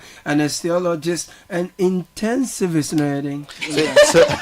So intensivist means I'm a specialist, a staff specialist, super specialist, certified in managing critically ill patients. So your ICU, when COVID was in, I was the one who was in charge. So the intensive care unit, that's my subspecialty. Guys, God bless you. Okay? Amen. Exactly. So Dr. Sefako Ewuku, right? And then Dr. Anastasia Bruce, who is an anesthesiologist. Oh man, I love it. Ladies, and gentlemen, I'll just take your final words and wish you the very best with your celebration. Anything you want to tell us before you leave us, please? Right. So we want to say thank you to Citi FM for having us. We are excited about what is happening in Ghana Anesthesia Society. We are calling on the public to join us in managing all these emergencies. We want to say that your anesthetist is your best friend. In fact, he's the only person who cares about you in the OR, who cares about what you have eaten, who's concerned about your well-being before, during, and after a surgery. And make sure your anesthetist is your best friend. Make sure you know every anesthetist in your household, because they are very important when it comes to emergencies. Thank you so much. Yeah. And we also want to send a message out there that safe anesthesia is possible. I know lots of times when people have to come for surgeries, there's always that fear and that scare that, oh, am I going to come back alive and this and that. We want you to know that there are trained people who are ready and set to give you the best care when you come to the hospital for your surgery. So please don't be afraid. If you need to go have a surgery, come to the hospital. And Dr. Sefako. And finally, so the celebration is actually tomorrow. Okay. So we are calling everybody to join us to celebrate. If you know any anesthetists, just give a shout out to them. Anybody working anesthesia, they really are carrying the entire surgical specialties, right? We'll come. There'll be food. Thank you so much for having us, Dr. Yao Kusi Mensa, anesthesiologist and intensivist, Dr. Safa Ewuku and Dr. Anastasia Bruce. Okay, so you are with the Kolebu Teaching Hospital, Dr. Bruce, and then Safa is with the UGMC. All right, we wish you all the best. This is 97.3, the Citi Breakfast Show. We'll take a very quick break. When we are back, there is more. This is the Citi Breakfast Show, the city's biggest conversation. Who is calling me this other one? Hello. Good evening, Kwame. Good evening. We are into baby foods and would like to introduce... Wait a minute. How did you get my number? You just use ways and means to find people's numbers and be calling them by heart. No respect for privacy or anything at all. Oh, Bra Kwame. Is your business privacy ready? Do you collect and use information of people in your line of work, like their name, number, location? You might be doing the wrong things. Whether you're a big company or a small one, you must respect people's right to privacy. Register and be certified by the Data Protection Commission of Ghana. It is the law. You will receive the necessary training, advice, and guided on the right systems to put in place to help protect information you collect about people. Register your company. It's simple and online. Visit www.dataprotection.org.gh to register. Privacy is the responsibility of everyone. Remember, privacy is personal.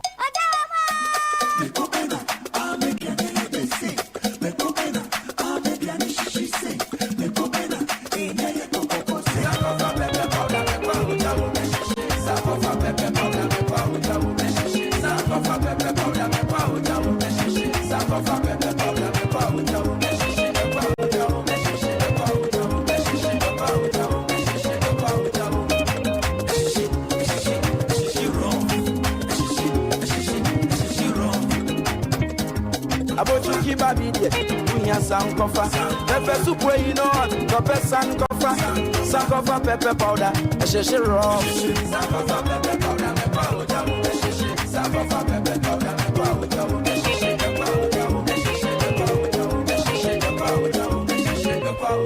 Sankofa pepper powder. Ojawo. FDA Aji Ejadi Nkrato Yatum. Are you ready to unlock the next big thing? It's a universe of endless possibilities. Get ready to be part of this universe. And where do you think you're going? To train in the garden. With my broom? Mom, it's a javelin. Oh, really? And that plate? That's not a plate, it's a discus, Mom. We are training to become winners. Well, you know you need lots of energy to become winners. So you both better start your day with Twisco before you go anywhere. Besides its great chocolatey taste, Twisco is enriched with Enerfort, a blend of energy-boosting vitamins and minerals for little winners. Thanks, Mom. Got to keep my little winners in shape. Twisco, power your dreams. This advert is FDA approved.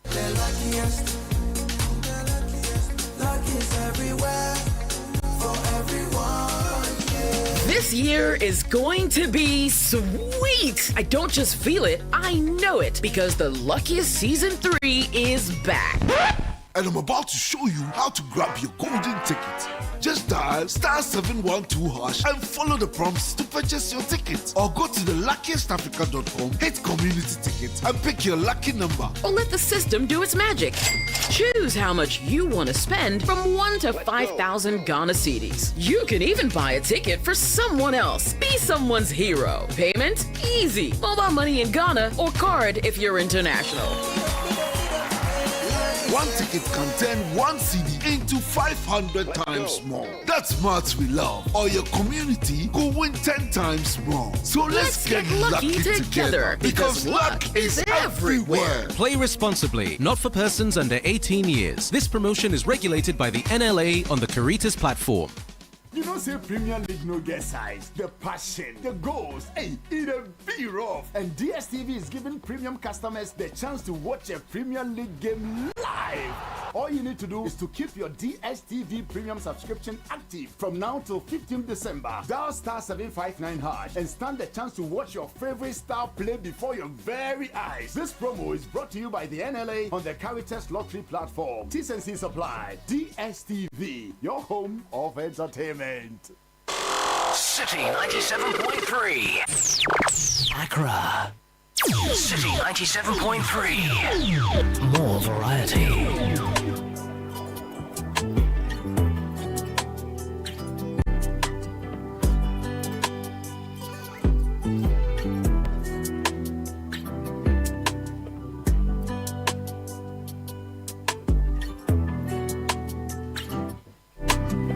Forty-six after 9. Very shortly, we will take you to the Ghana FinTech space, Ghana FinTech Stakeholder Forum, where Bernard Avle will be moderating panel conversations relating to harnessing FinTech potential, looking at the regulatory frameworks for digital credit and digital assets. So we'll cross over right away for that very important conversation. Stay tuned. City 97.3. More variety.